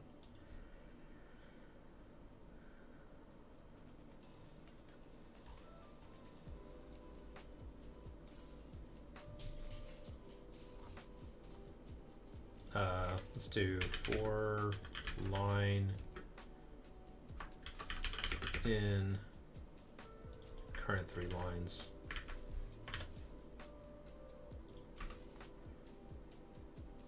And this is going to be one of these.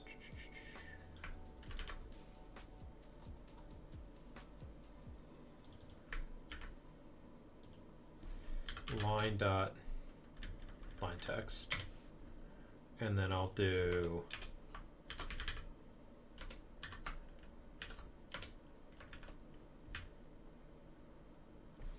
that.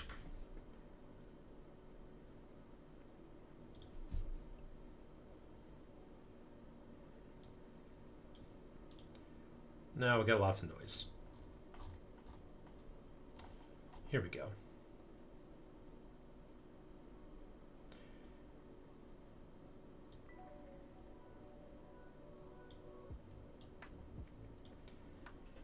So the first time we go through, it's 1, 2, 3. That's correct.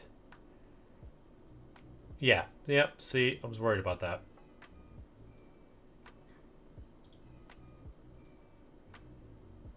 Push back. Appends an element to the end of the... Appends an element at the end of the array.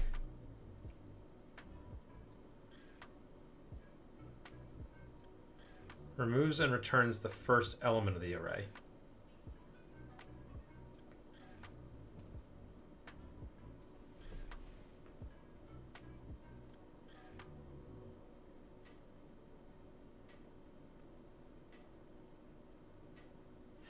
Now we're doing this at the end, right? So this is happening after everything else. So this is before the change. So the next time around, we had just done the change. So what did we get rid of? To put it simply, so pop front succeeded.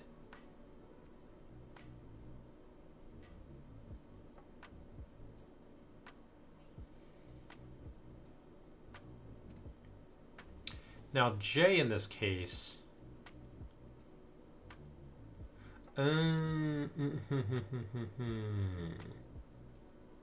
So the first time through J is 0. So we would re-add that one.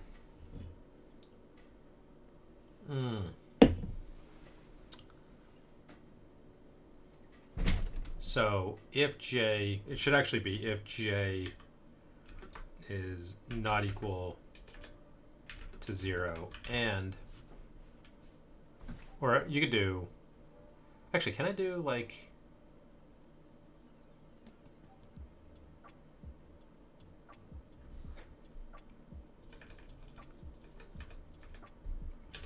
can I do that? No. Fine. Let me do if 0 less than J and, yeah, so if J is greater than 0 and J is less than, so if it's the 0 with 1, we actually don't want to do anything.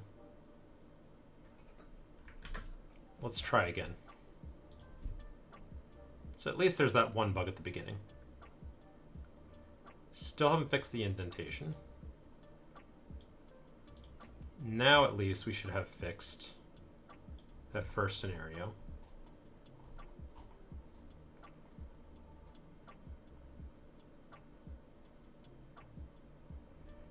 Well, so this log statement's kind of false, but that's fine. First time through, to put it simply, chase in during. Second time through,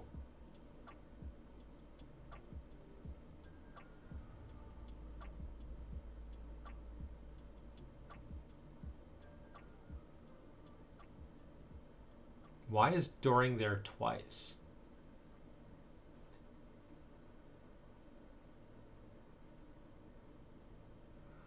Oh.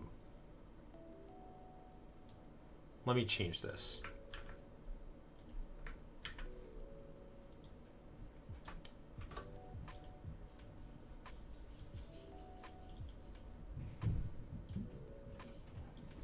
Lines for current loop are this.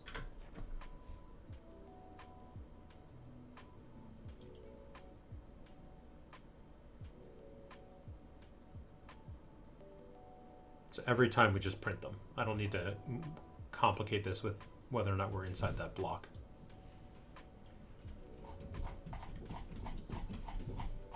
Okay, so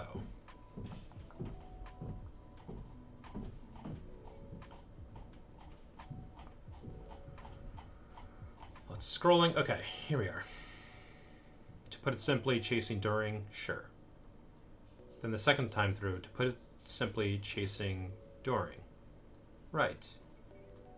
Then chasing. So we got rid of the first one. During. So we got rid of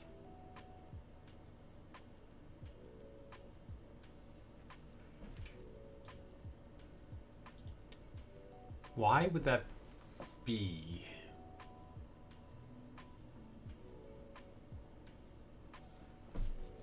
I mean, the first time through, j is 0.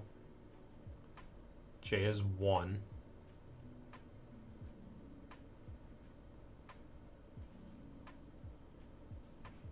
When j is 1, it should be lines 2.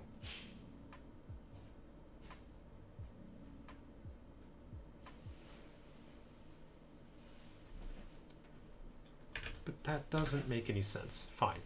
Let's just go with what's supposed to make sense. Index out of range.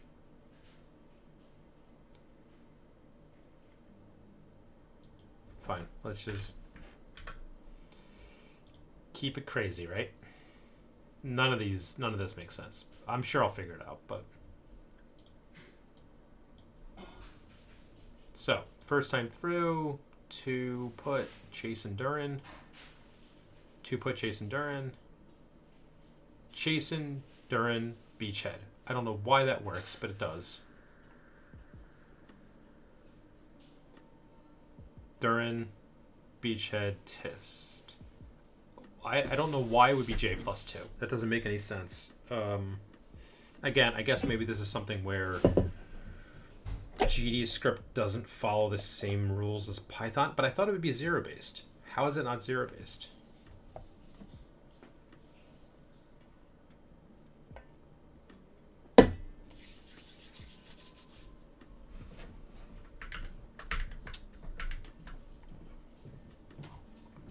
I mean, when we look at the file, there's no line above this line, right? So the first line is, in fact, this one, to put it simply. So it's not like we're ones based, and I accidentally lost the line there. Either way, the indentation's correct now, though. Makes no sense to me as to why this is working. But the last line that we have to care about, well, I guess we do have this dot and xk, which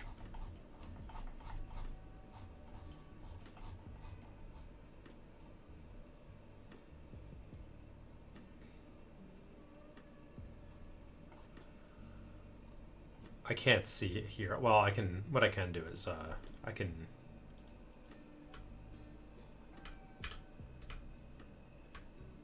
It's there. That is so annoying. We do have the indentation for whole product.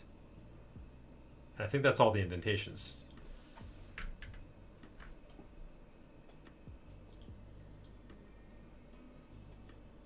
That's everything. So the indentations are fixed.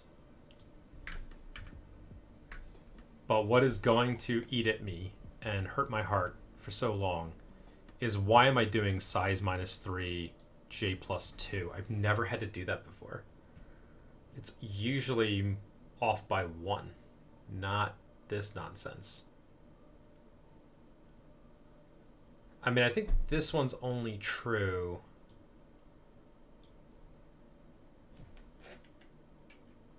because this one is +2. But then when we get to the end, what are we doing here, right? So again, let's look at it. So causing of the chasm dot, the chasm dot xk. And at this point we should be on dot, so we should have one more. The chasm dot xk. And then we're done, and everything's good. So it does literally exactly what I would expect it to do. Why the hell is it size -3 and j plus 2? That doesn't...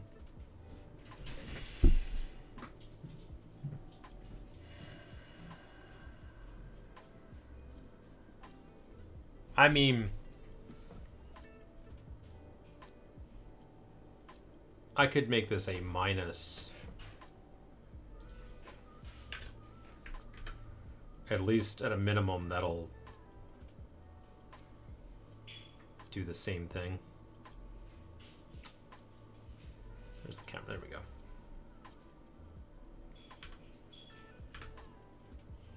Yeah, same effect. Everything's still good.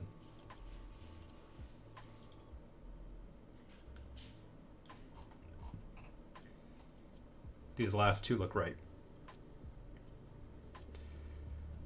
So instead of -1 + 1, we're at like -2.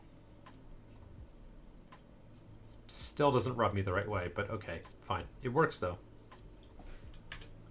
So I can get rid of that. I can get rid of this.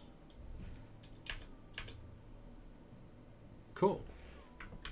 So indentation works.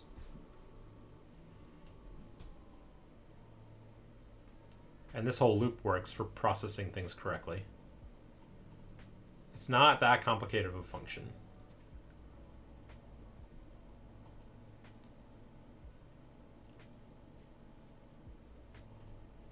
And that's for computing metrics. Here, I mean, this is all fine, right? So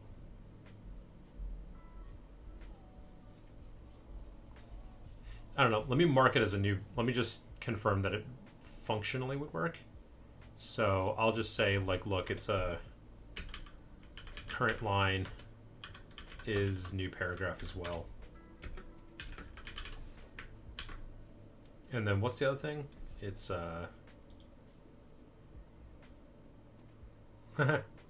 fine. Well,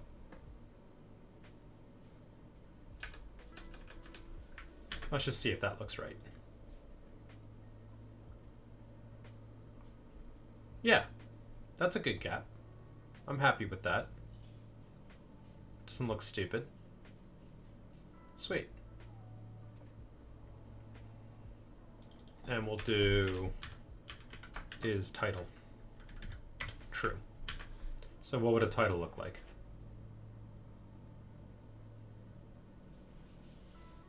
Yeah, I mean, why not? That looks reasonable. Its font would have to be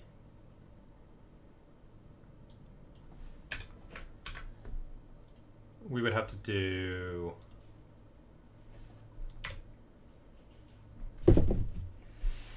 what are we doing? Center it. Use bbox info to infer location. I don't know. Right, like what do we do there? Maybe we just center it.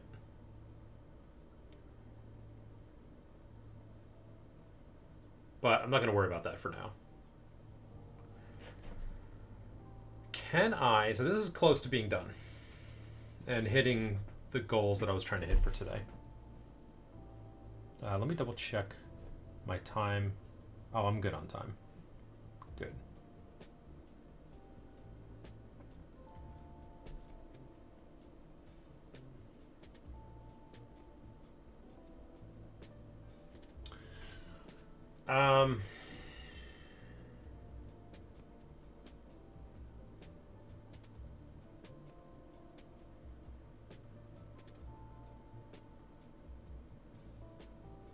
Yeah, let's do the, we could do paragraph.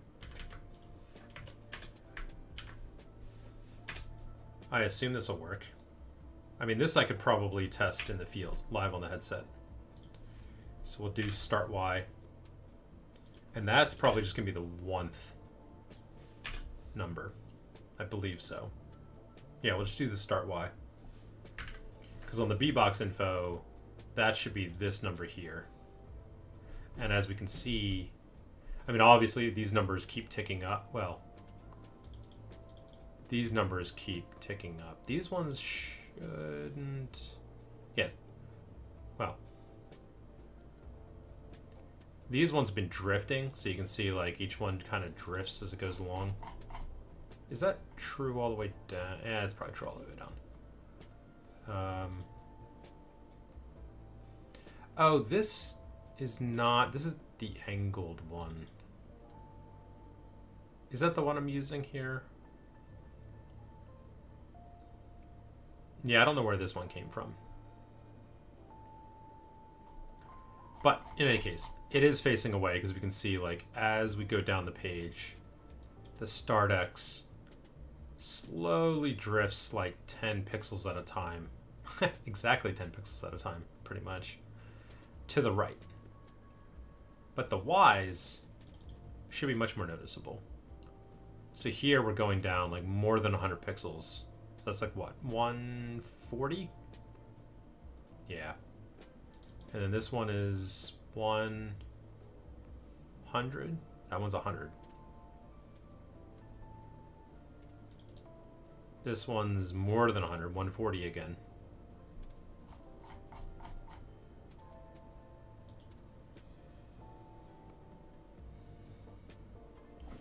So, what we need to do this math differently.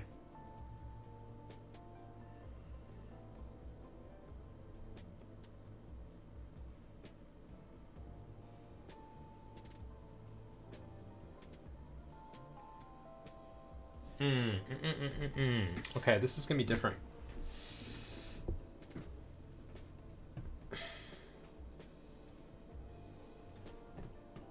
Because what we would want to look at, like in this first one, we would want to check like what's this gap and what's this gap.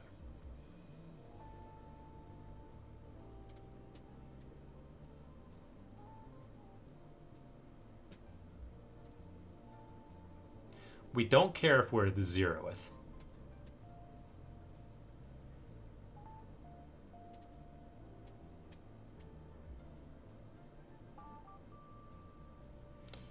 But for all the others, what we would care about is what's this gap look like and what's that gap look like. We probably would want to look at the lines, actually. I mean, if we looked at the line info,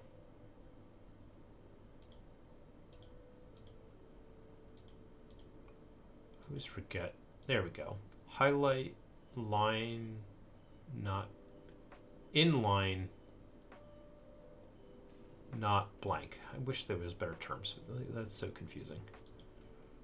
Okay, so this one, well, in this case, this start X, start Y is way up here. But okay, we ignore the 0th one. But because of warp, those Ys are a little all over the place.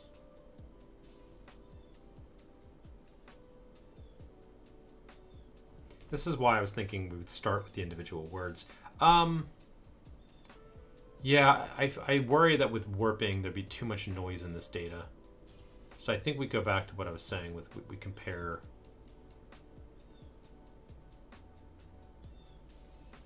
the words instead of the lines. The thing is, the line is going to be the bounds of those things. So we could look at the first word. But depending on how long the word is, we can end up in things like this, where this box, like the distance between these two,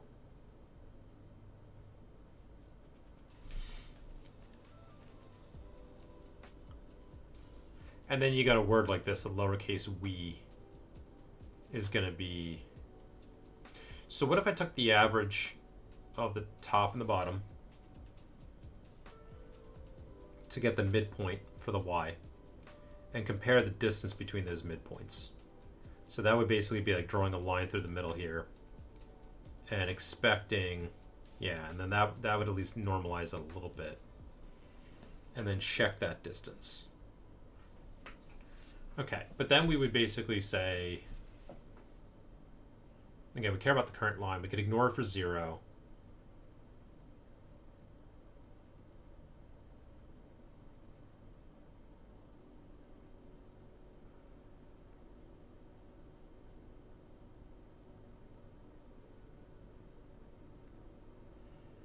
Interesting. Let me think.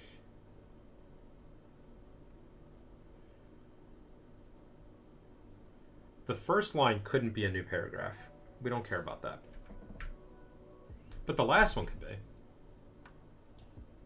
It's not likely, but it is possible the last line would start a new paragraph where there's a gap.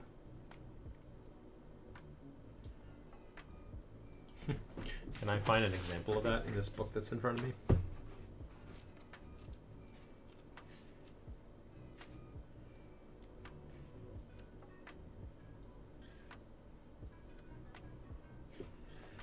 I mean, this book, when it does new paragraphs like that, it does kind of create a title for it, which is interesting.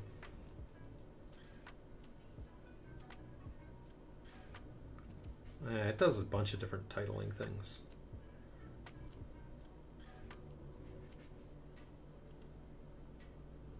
I mean, I see one where there's a paragraph. There are paragraphs that start with just 2 lines at the bottom.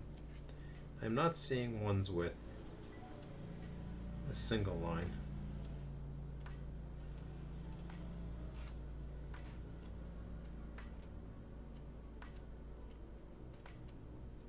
This book's not a really good example, though. It's a weird book. All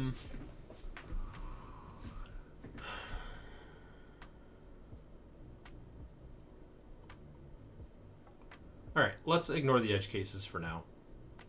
Let's say it can't be the top line, can't be the bottom line. That simplifies things. So we're only looking at the middle.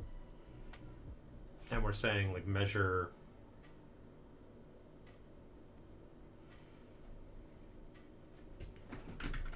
All right, fine.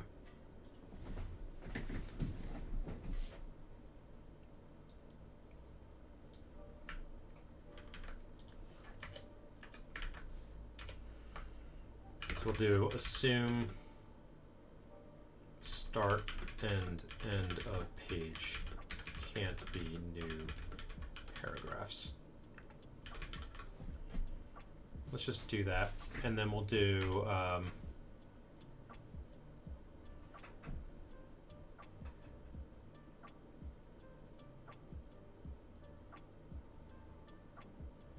var distance from previous. It is going to equal 0. Var distance to next int is 0. I actually don't care about that.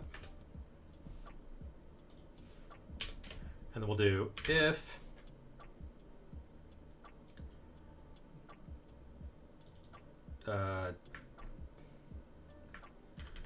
distance from previous is greater than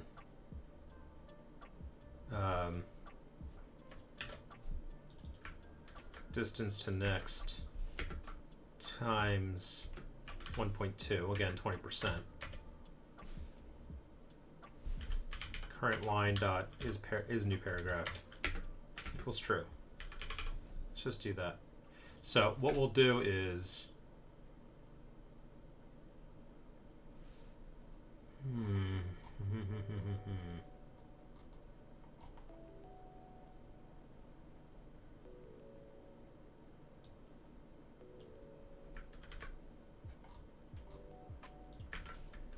J is the current one. -1 dot words 0. I might make a function for this.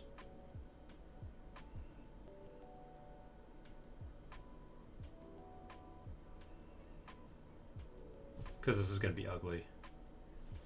Dot bbox.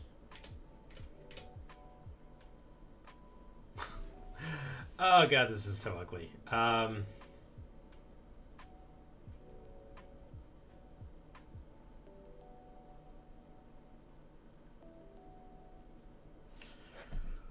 Let's do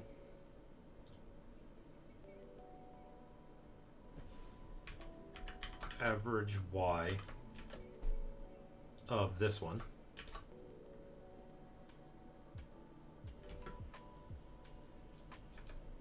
Actually, we would do that minus. So we'll just take the average y of the current line minus the previous. And then we'll do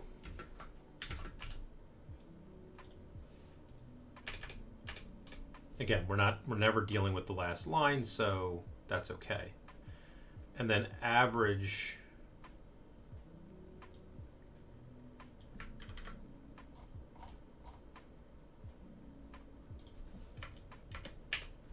func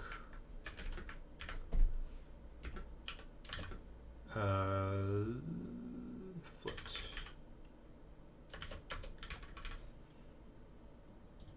Let's make that private. And we will do line is. So we'll make these little private functions.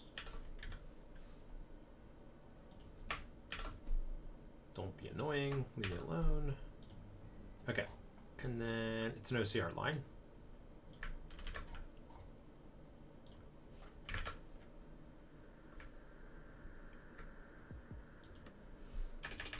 Fine, return 0.0.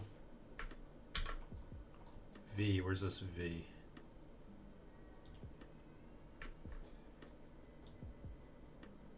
That was a typo.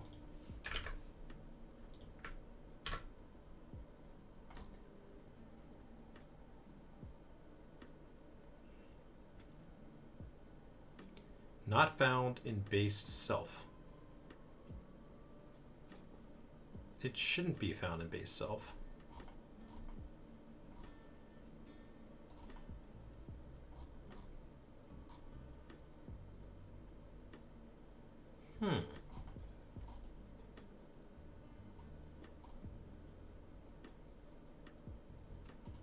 Fine. I will make it a class method.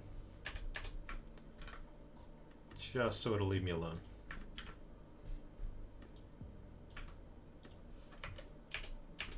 Happy now? Yes, it is happy. Okay, so the average Y is going to be, what is it? Line dot words 0 dot bbox 1. Let's just return this. Return that.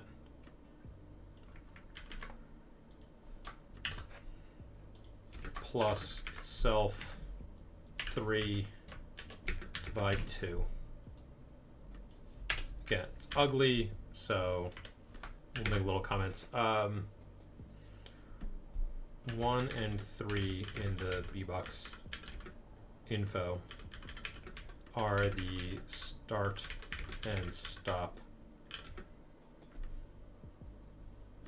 pixel indexes for y-axis. Average them to get the midpoint of the first word in the line. We then compare. Well, I don't need more details there. There, that'll be it. And then that, yeah, that should work. So that'll tell us if it's a new paragraph indent. So I do actually have lines I can test here. If it's a title or not. What I can do, if it's title, so new X gets reset every time, right?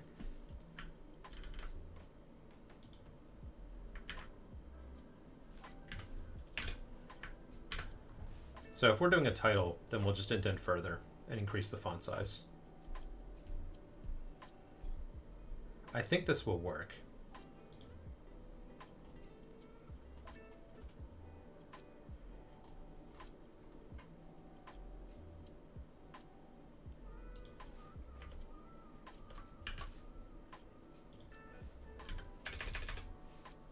I'm going to say now determine. So this is going to be is indented.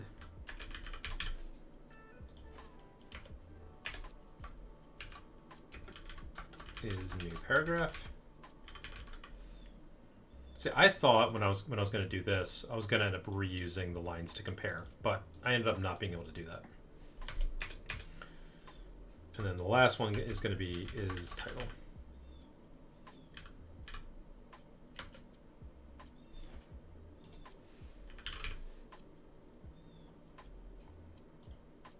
So for this one,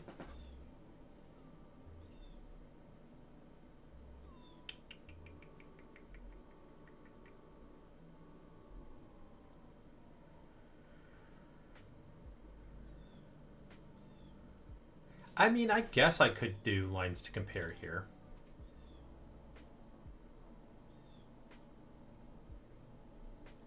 I guess we just don't know, right? Because we don't, if we did the lines to compare, if we wouldn't know.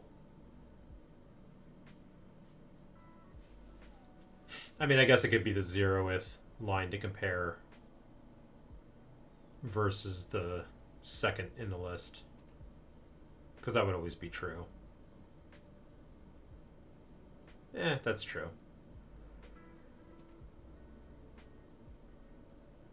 Especially if we say it's always the middle. For title, title's never going to be the end. So if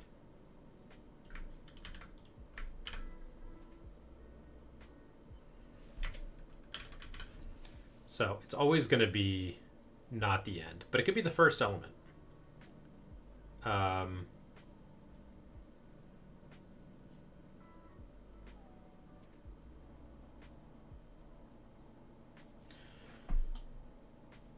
So we would say if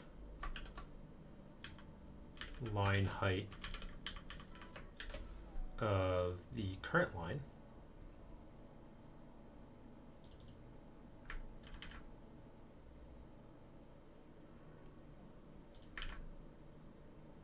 by the way, yeah, so this is lines J. This is the current line. Might as well do that. And you know what? Fine, I will do it this way, because I think this will work. Instead of dipping into self.lines, I want to try to avoid that.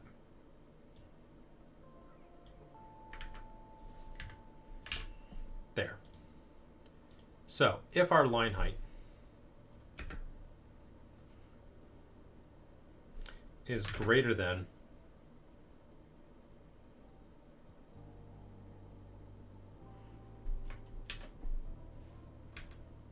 average line height times 1.2 again, then current line dot is title equals true. I think I'm about done. I'm gonna stop soon, go get lunch and work on other things, but I'm gonna see if I can test this on the headset on a page that should have this issue. So average line height is going to equal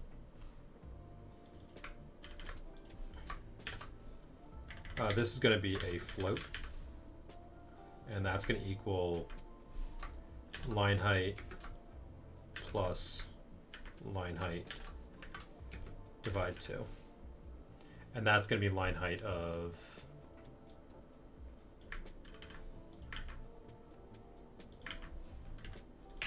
right. So we take the two lines to compare, go get their line heights, and this has to return a float.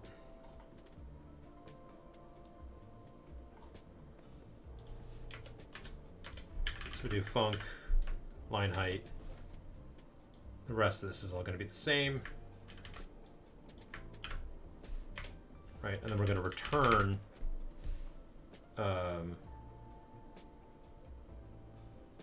again, let's look at the first word. Let's just do,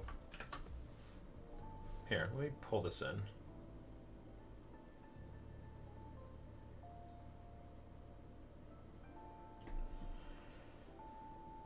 So this is adding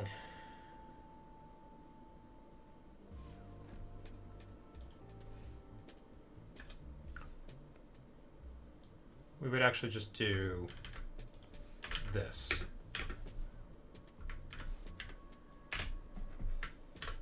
So we're going to go to the first word, get the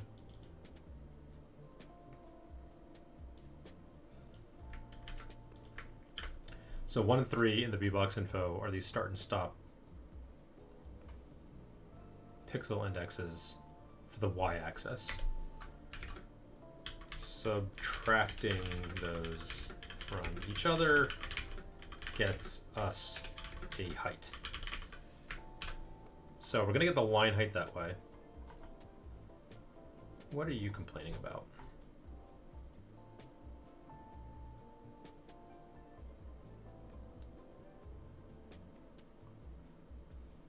Oh.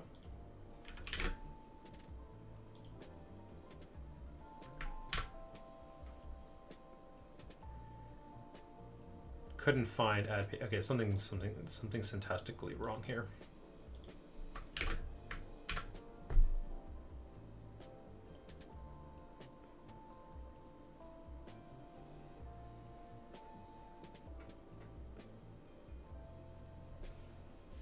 Let's clear that. And then there we go. Just a little bit of a compiler issue. Cool. So if we could get the line heights for each of those, the first one in the list and the second one in the list. Add those together, divide by 2. Now we're getting like the average line height for, if we're looking here, we would get the line height for this one and the line height for that one. We would average them. And as long as we're not bigger than that times 1.2, we're good. Now this one, could be interesting, right? Because this word height, it's saying this word is pretty big. So actually, let's take a look at that whole product. Where is whole product? Here we go. Whole product commitment. So that one's pretty big. So if we did this math, where's our calculator?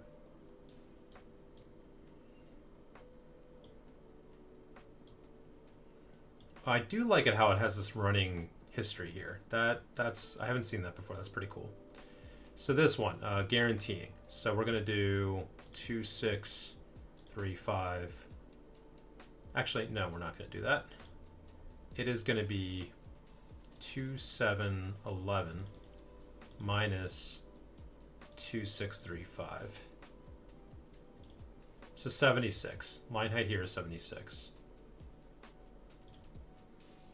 And then this one is 2999 minus 2867. 132. So 132 plus 76 equals that, divided by 2, 104.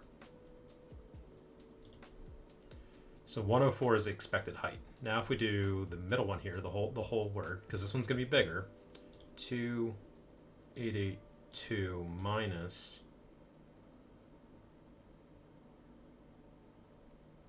2735. 147. So it's bigger. It is bigger. Now I'm saying, but is it bigger than that times 1.2? So 104 times 1.2. It is bigger than that. So we're gonna have to deal with the noise here. So I could do 104 times 1.4. Ooh. Even then, it's still... We'd have to go 1.5. So as it is, we would need this to be 1.5. Is it 50% bigger? And maybe that's fine. Yeah, see, the problem is, like, you see this word like product. Like this one, for whatever reason, it's saying the word is big, even though it's not. We could compute the average word height for the row, and that would solve the problem. For now, let me just do 1.5 and see what that does. See if that's good enough. And then, because normally you would say, you know, 50% bigger, it's a title. And that may always be true.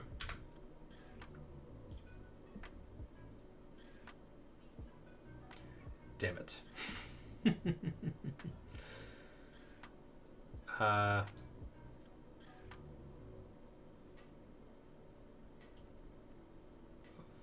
1.6.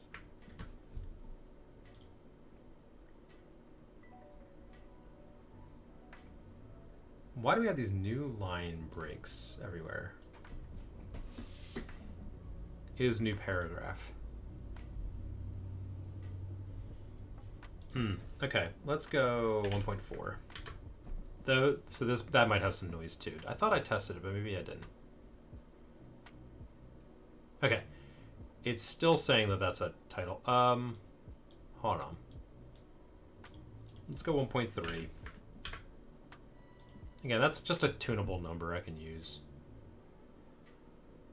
Okay, that, for whatever reason, saying key people.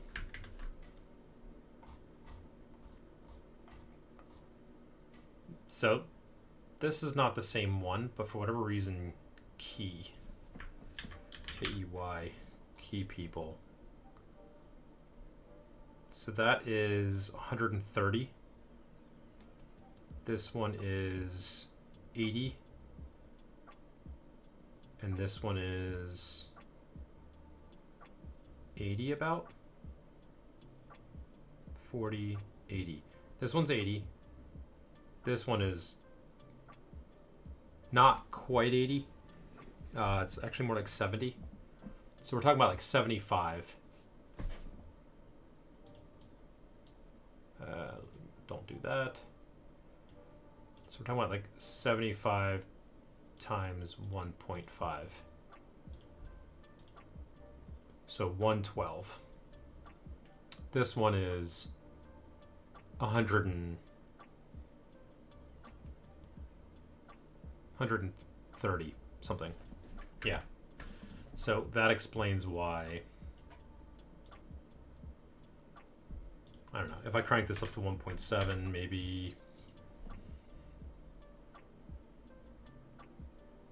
Really?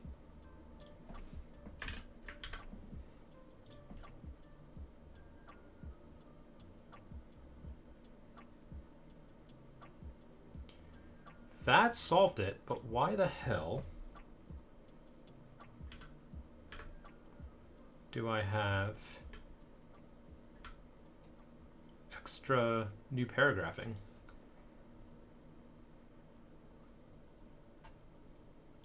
Oh, maybe I do need to crank that up a bit since I didn't really test it properly.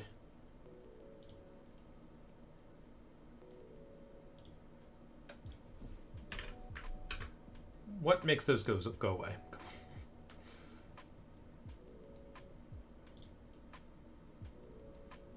One of them went away.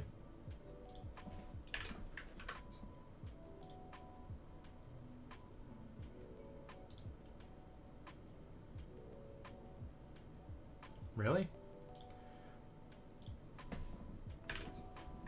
I mean, I guess it is true that the distance probably would be about double anyway.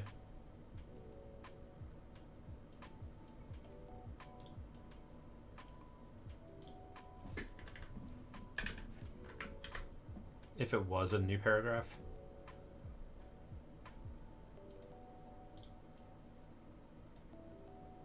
What the heck?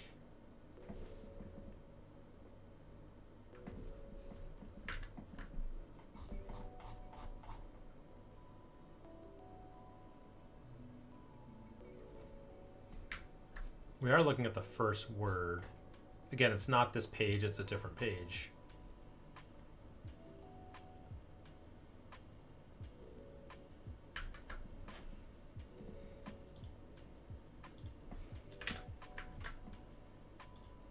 Could have sworn I tested this, but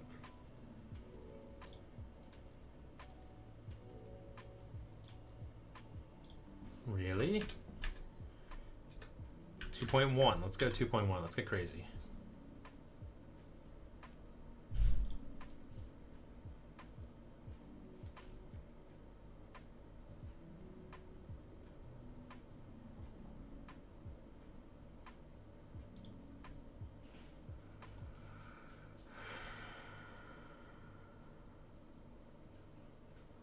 Oh. Oh.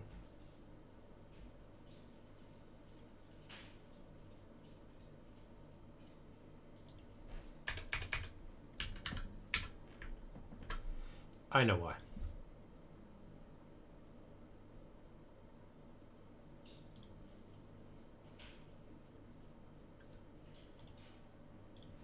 Go 1.4. Let's just do that. No, that's where we lost it. So if we go, wait, what the heck? Well, I can delete this now. I know I don't need this. I can close that.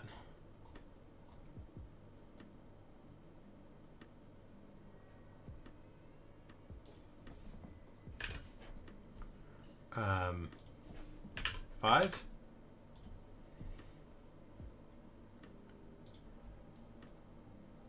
Five did it. I'll keep it conservative at 5 for now. Although to be fair, new paragraph, yeah, you would think it would be like double the distance. So yeah, you know what? I'll go 1.6 just to handle that noise scenario. Now the problem is when we're at the bottom here, these last two, that's garbage. So that's garbage data coming from somewhere.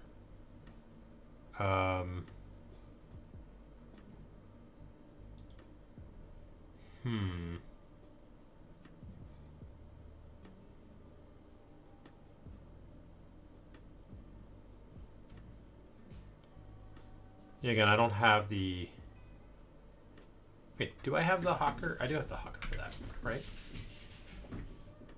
Yeah, these are their own lines. And what is it? Where is its starting point? Yeah, so its start X is like so far. In fact,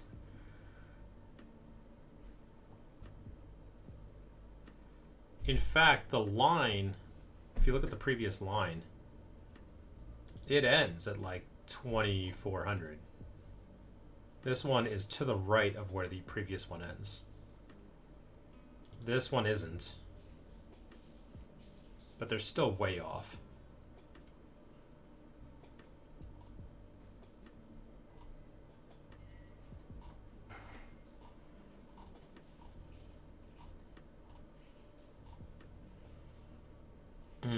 Okay, I didn't want to clean up noise as part of this PR, but that could be the thing. Because we could take a look at this data and say, hey, like exclude this one because it's out of bounds.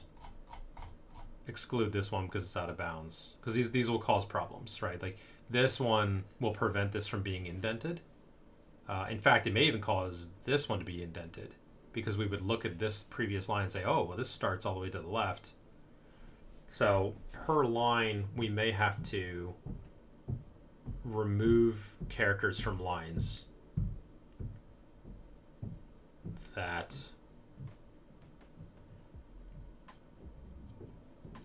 are bad, right? And just say like, look, this is not actually a word that belongs in the line, toss it away. I don't think we can use confidence for that. The confidence is 0. But if we look at this one's OCR Hawker.html. This one's probably this one, right? Did I already have this file up? I may have already had it up. Is this the one that has the semicolon? Let me see. It does. So it's weird. Its confidence is 39. So I could use the 0 logic and basically say any line that doesn't have, that only has like 0 confidence words gets trashed. And that would fix, that would exclude these, so they would get thrown away. And we wouldn't consider them. But that doesn't solve our other predicament. Because this is what we're looking at here. So this one's got lines that are way out of bounds. Now the question is, yeah, should this be considered out of bounds as well? Maybe it should be, honestly. That should be out of bounds. Like these things should, well, that one probably wouldn't be.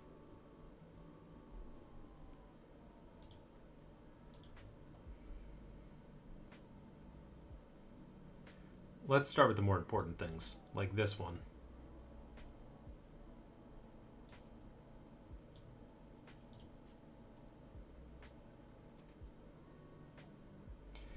I mean, I could do the same distance from its neighbor thing, but again, like if I was doing this, I wouldn't be doing this here. This is complete. Maybe, yeah, I mean, there's other improvements to make here, but this code's done. This works. So what I would be doing is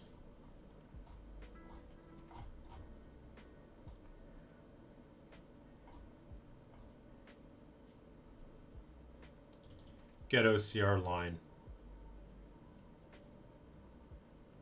And what I would do is I would check to make sure it has words. And if it has words, then add it. So if text dot words dot size is greater than 0,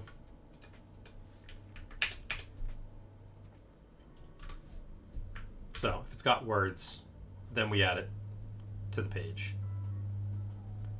And then line here would be getting the word. So again, at least I can handle the one scenario here.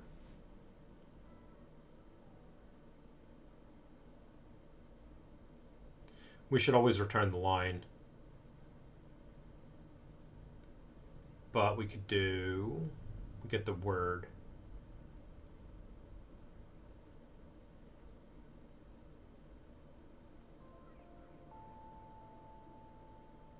I guess we could always return the word, but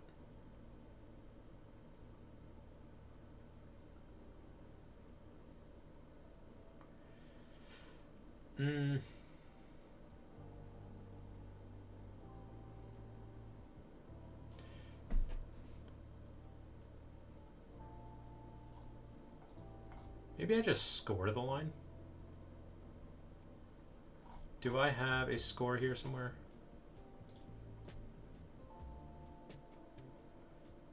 Strong words is a thing.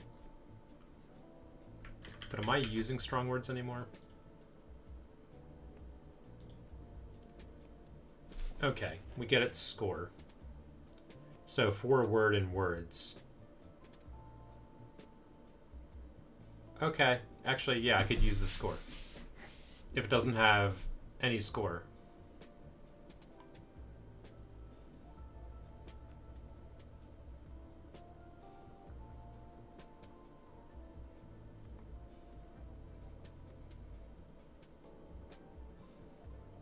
Okay, so let's do the score.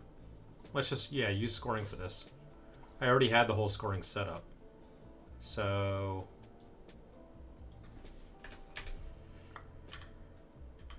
get score is greater than 80. So the line score is going to be, is a float.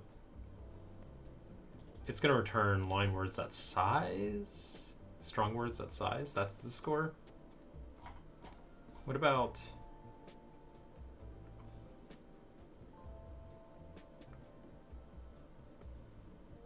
we're just getting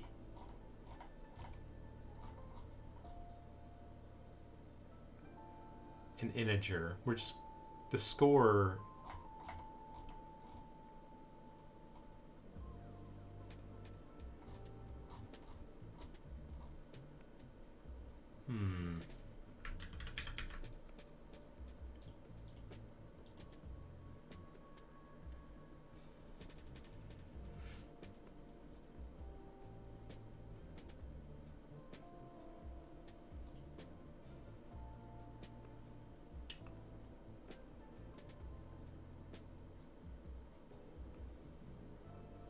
So we do score it on get word.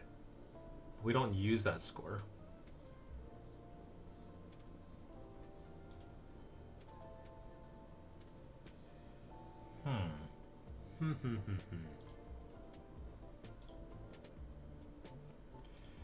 I was using it to merge the pages.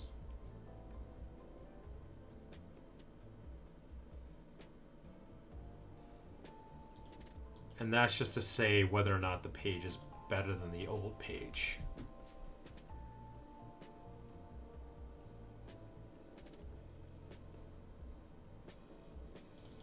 Let's call this a line. Line. Line.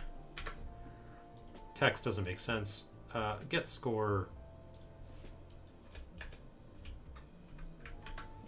is a terrible, it's not a score.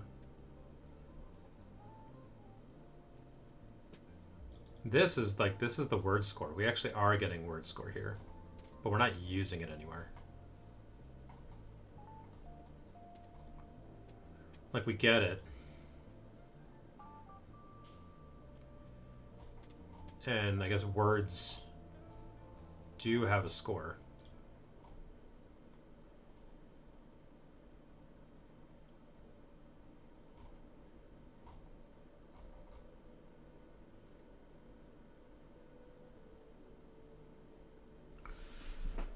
And we only count words that have a strong score, is what we're doing.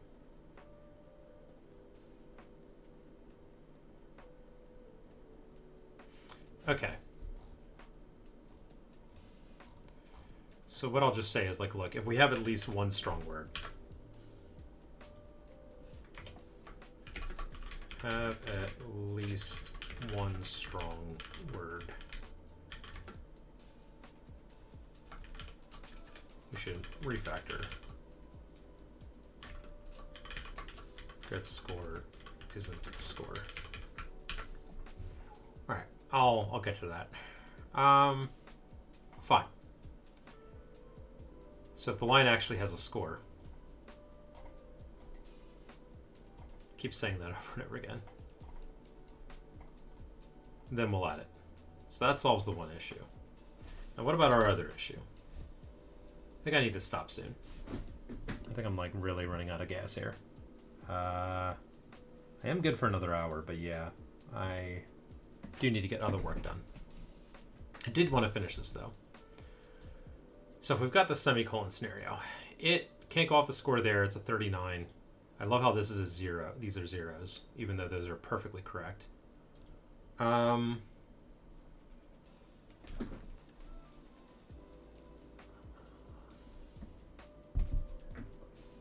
You know, I could give it a bad score. I could mess with its score and lower its score if its B-box location doesn't match the rest of the line that it's on. That would work.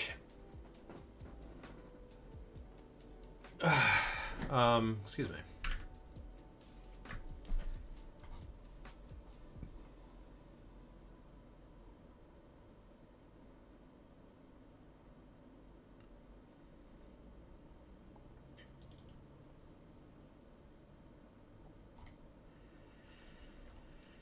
But again, this is something we'd have to do after the fact. So this would be something on page. In some ways, arguably something you would do in compute metrics, but we're not really computing metrics, but we would go through each line per word.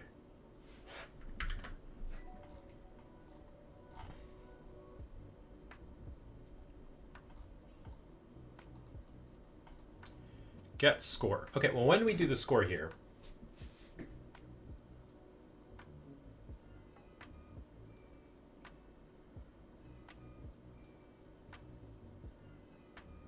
I mean, I'm trying to think. We probably have to go through this twice. So we would loop through.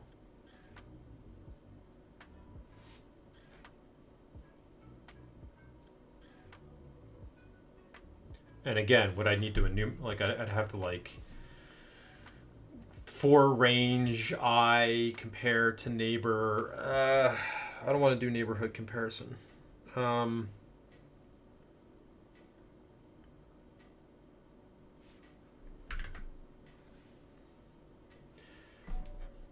that's the only way to do this. I mean, this is... If we average these two numbers, we get like 6.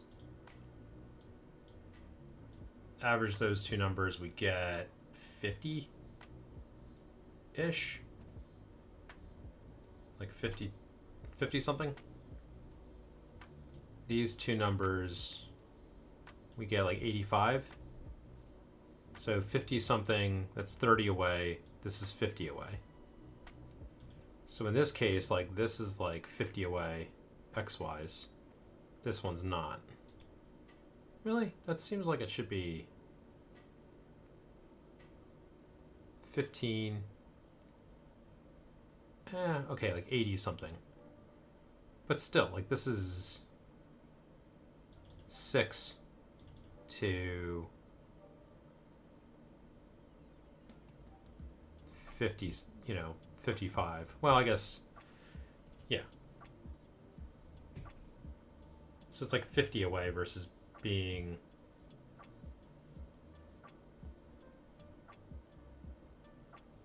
30 away.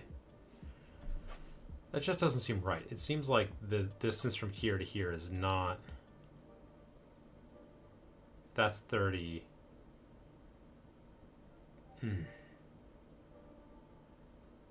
So frustrating. But maybe this is an outlier. Maybe these other ones are closer together. Yeah, I guess the only way to do it would be... But see, you can't even do the middle of the word. You can't average them because this is a big word. So the distance from here to here is much bigger. So you can't even do that. Really what you need to do is the gap from our end X to our start of our new one. Which this one says, what? No, sorry. 0, 12, and then basically 30.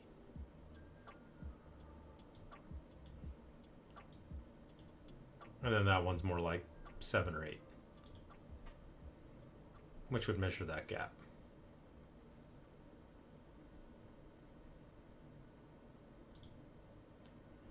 I don't want to do that right now. If I don't do it, what are the consequences of not doing it?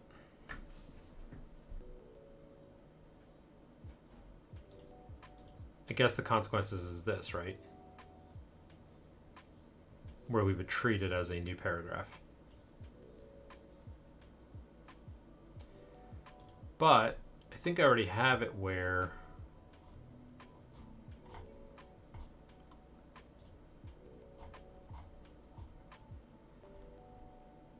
at least for that other one, it wouldn't be an issue because it happens on line 1. And so I guess, like, what are the odds that we have an issue with the first character that's not line 1? Obviously, something in the upper left-hand corner here, that could happen with OCR, where there's some noise up here that we determine is text when it's not, which is what we're talking about here. But the first line we're already saying can't be a new paragraph. So that's actually a kind of a very much an edge case. So what are the odds that it would happen in the middle here? Probably not likely. And again, the issue here is...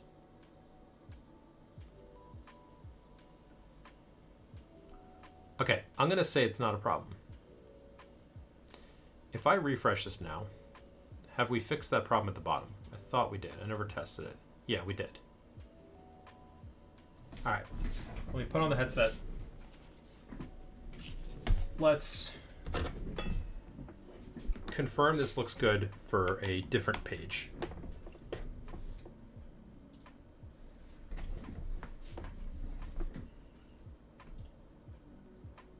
And if it does, then I'm calling it done, merging it, moving on. Yes, there's a lot more work to do here, but I kind of wanted to just get something basic, and I think we have that.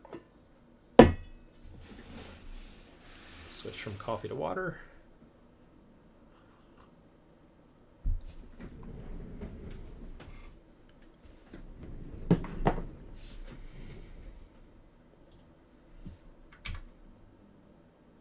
We can do the permissions, and let's see. Let me think. Oh yeah, let me do casting. So anybody who's hanging out with me can take a look.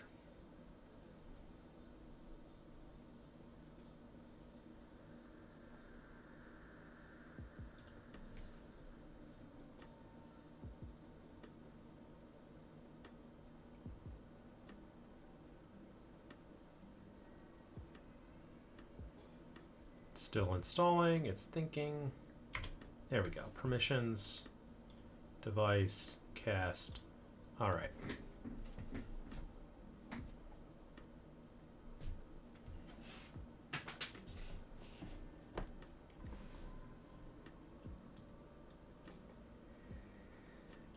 Headset starting up. Oh no,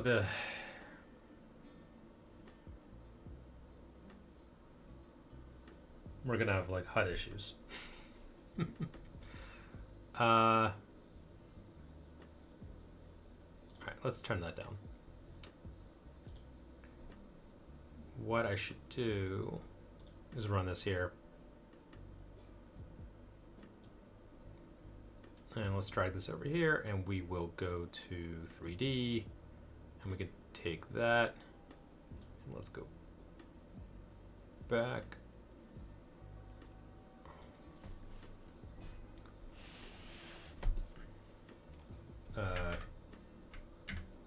Am I still casting? Stop casting.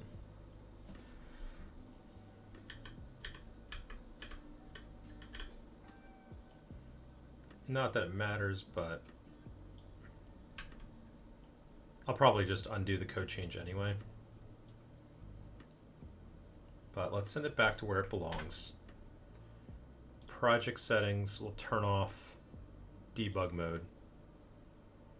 Close that, save, and then here back in the main. Oh, in our book scene.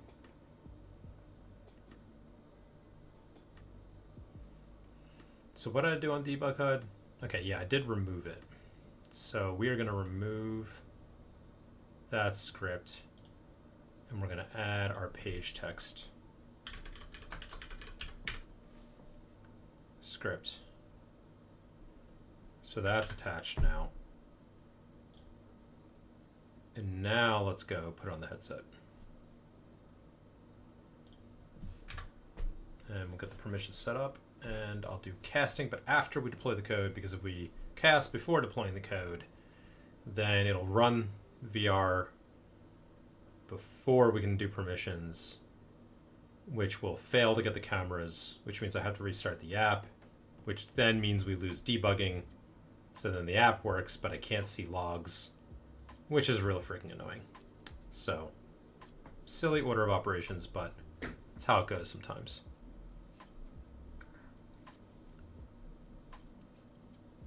Deployed, there we go, permissions, cast.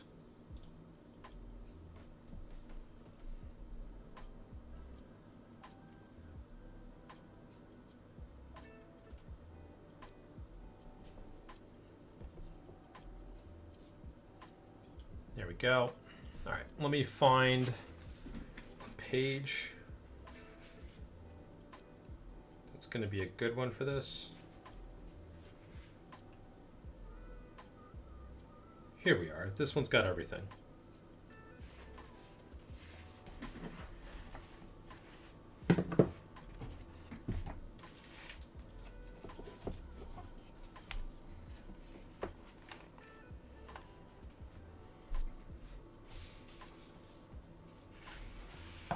Okay, and then we'll go.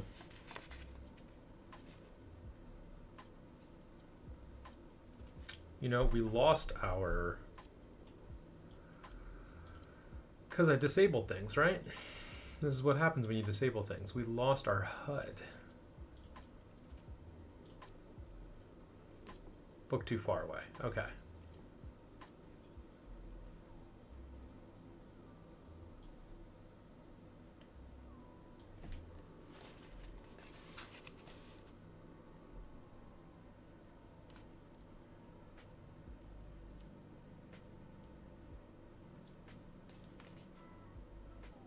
There we go. Okay. Come on. Just, I don't know why you're being difficult. There we are, processing.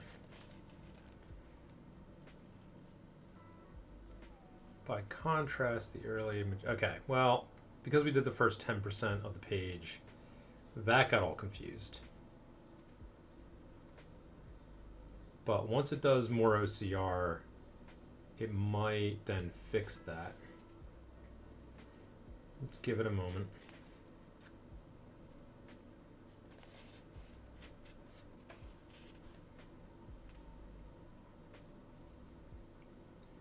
Why is this so slow?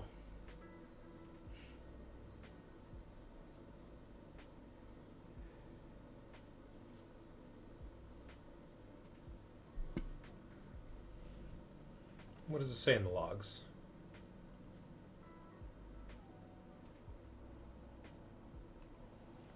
I think it's just still OCRing.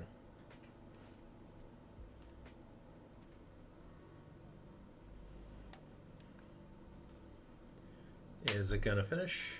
Why? It shouldn't be this slow.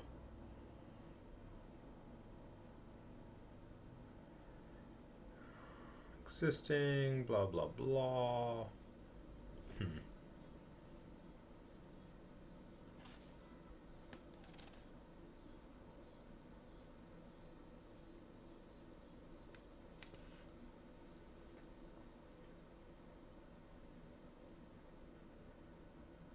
Shouldn't have to bring the book up.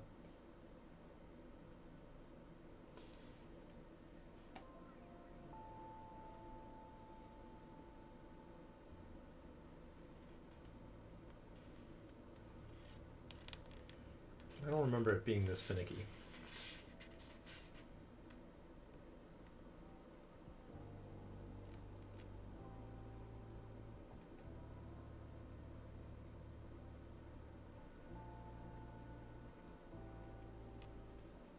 I'm confused. This normally works better.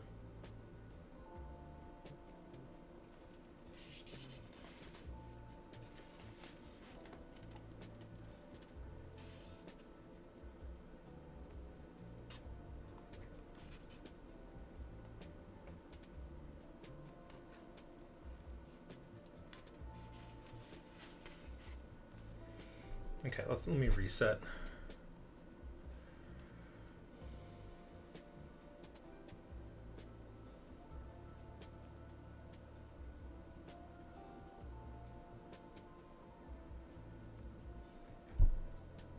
Now it's processing, but that shouldn't have been.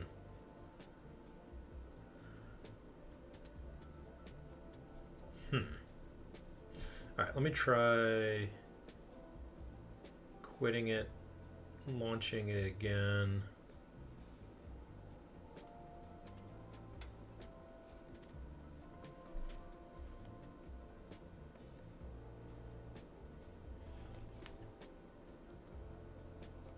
It's thinking, okay, there we go.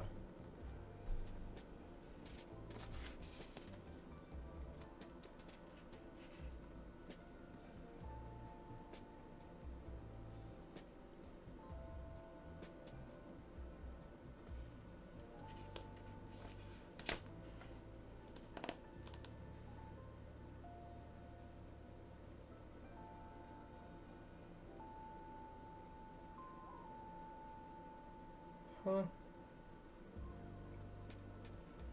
That doesn't make any sense that it's saying it's too far away.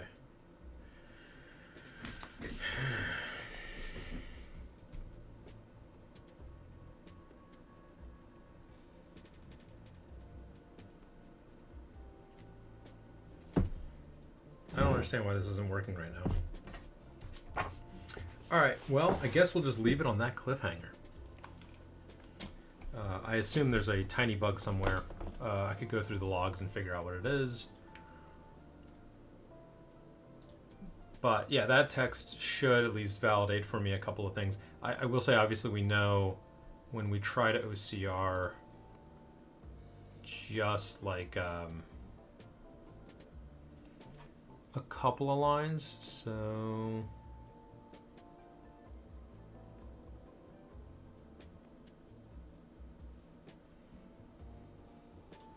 Right, so in this case, we got 2 lines, and when it did 2 lines, that ain't good. There's not enough there. You know, I thought I had it where if we had fewer than 3 lines, we just returned early, right? So why didn't that happen? Why didn't...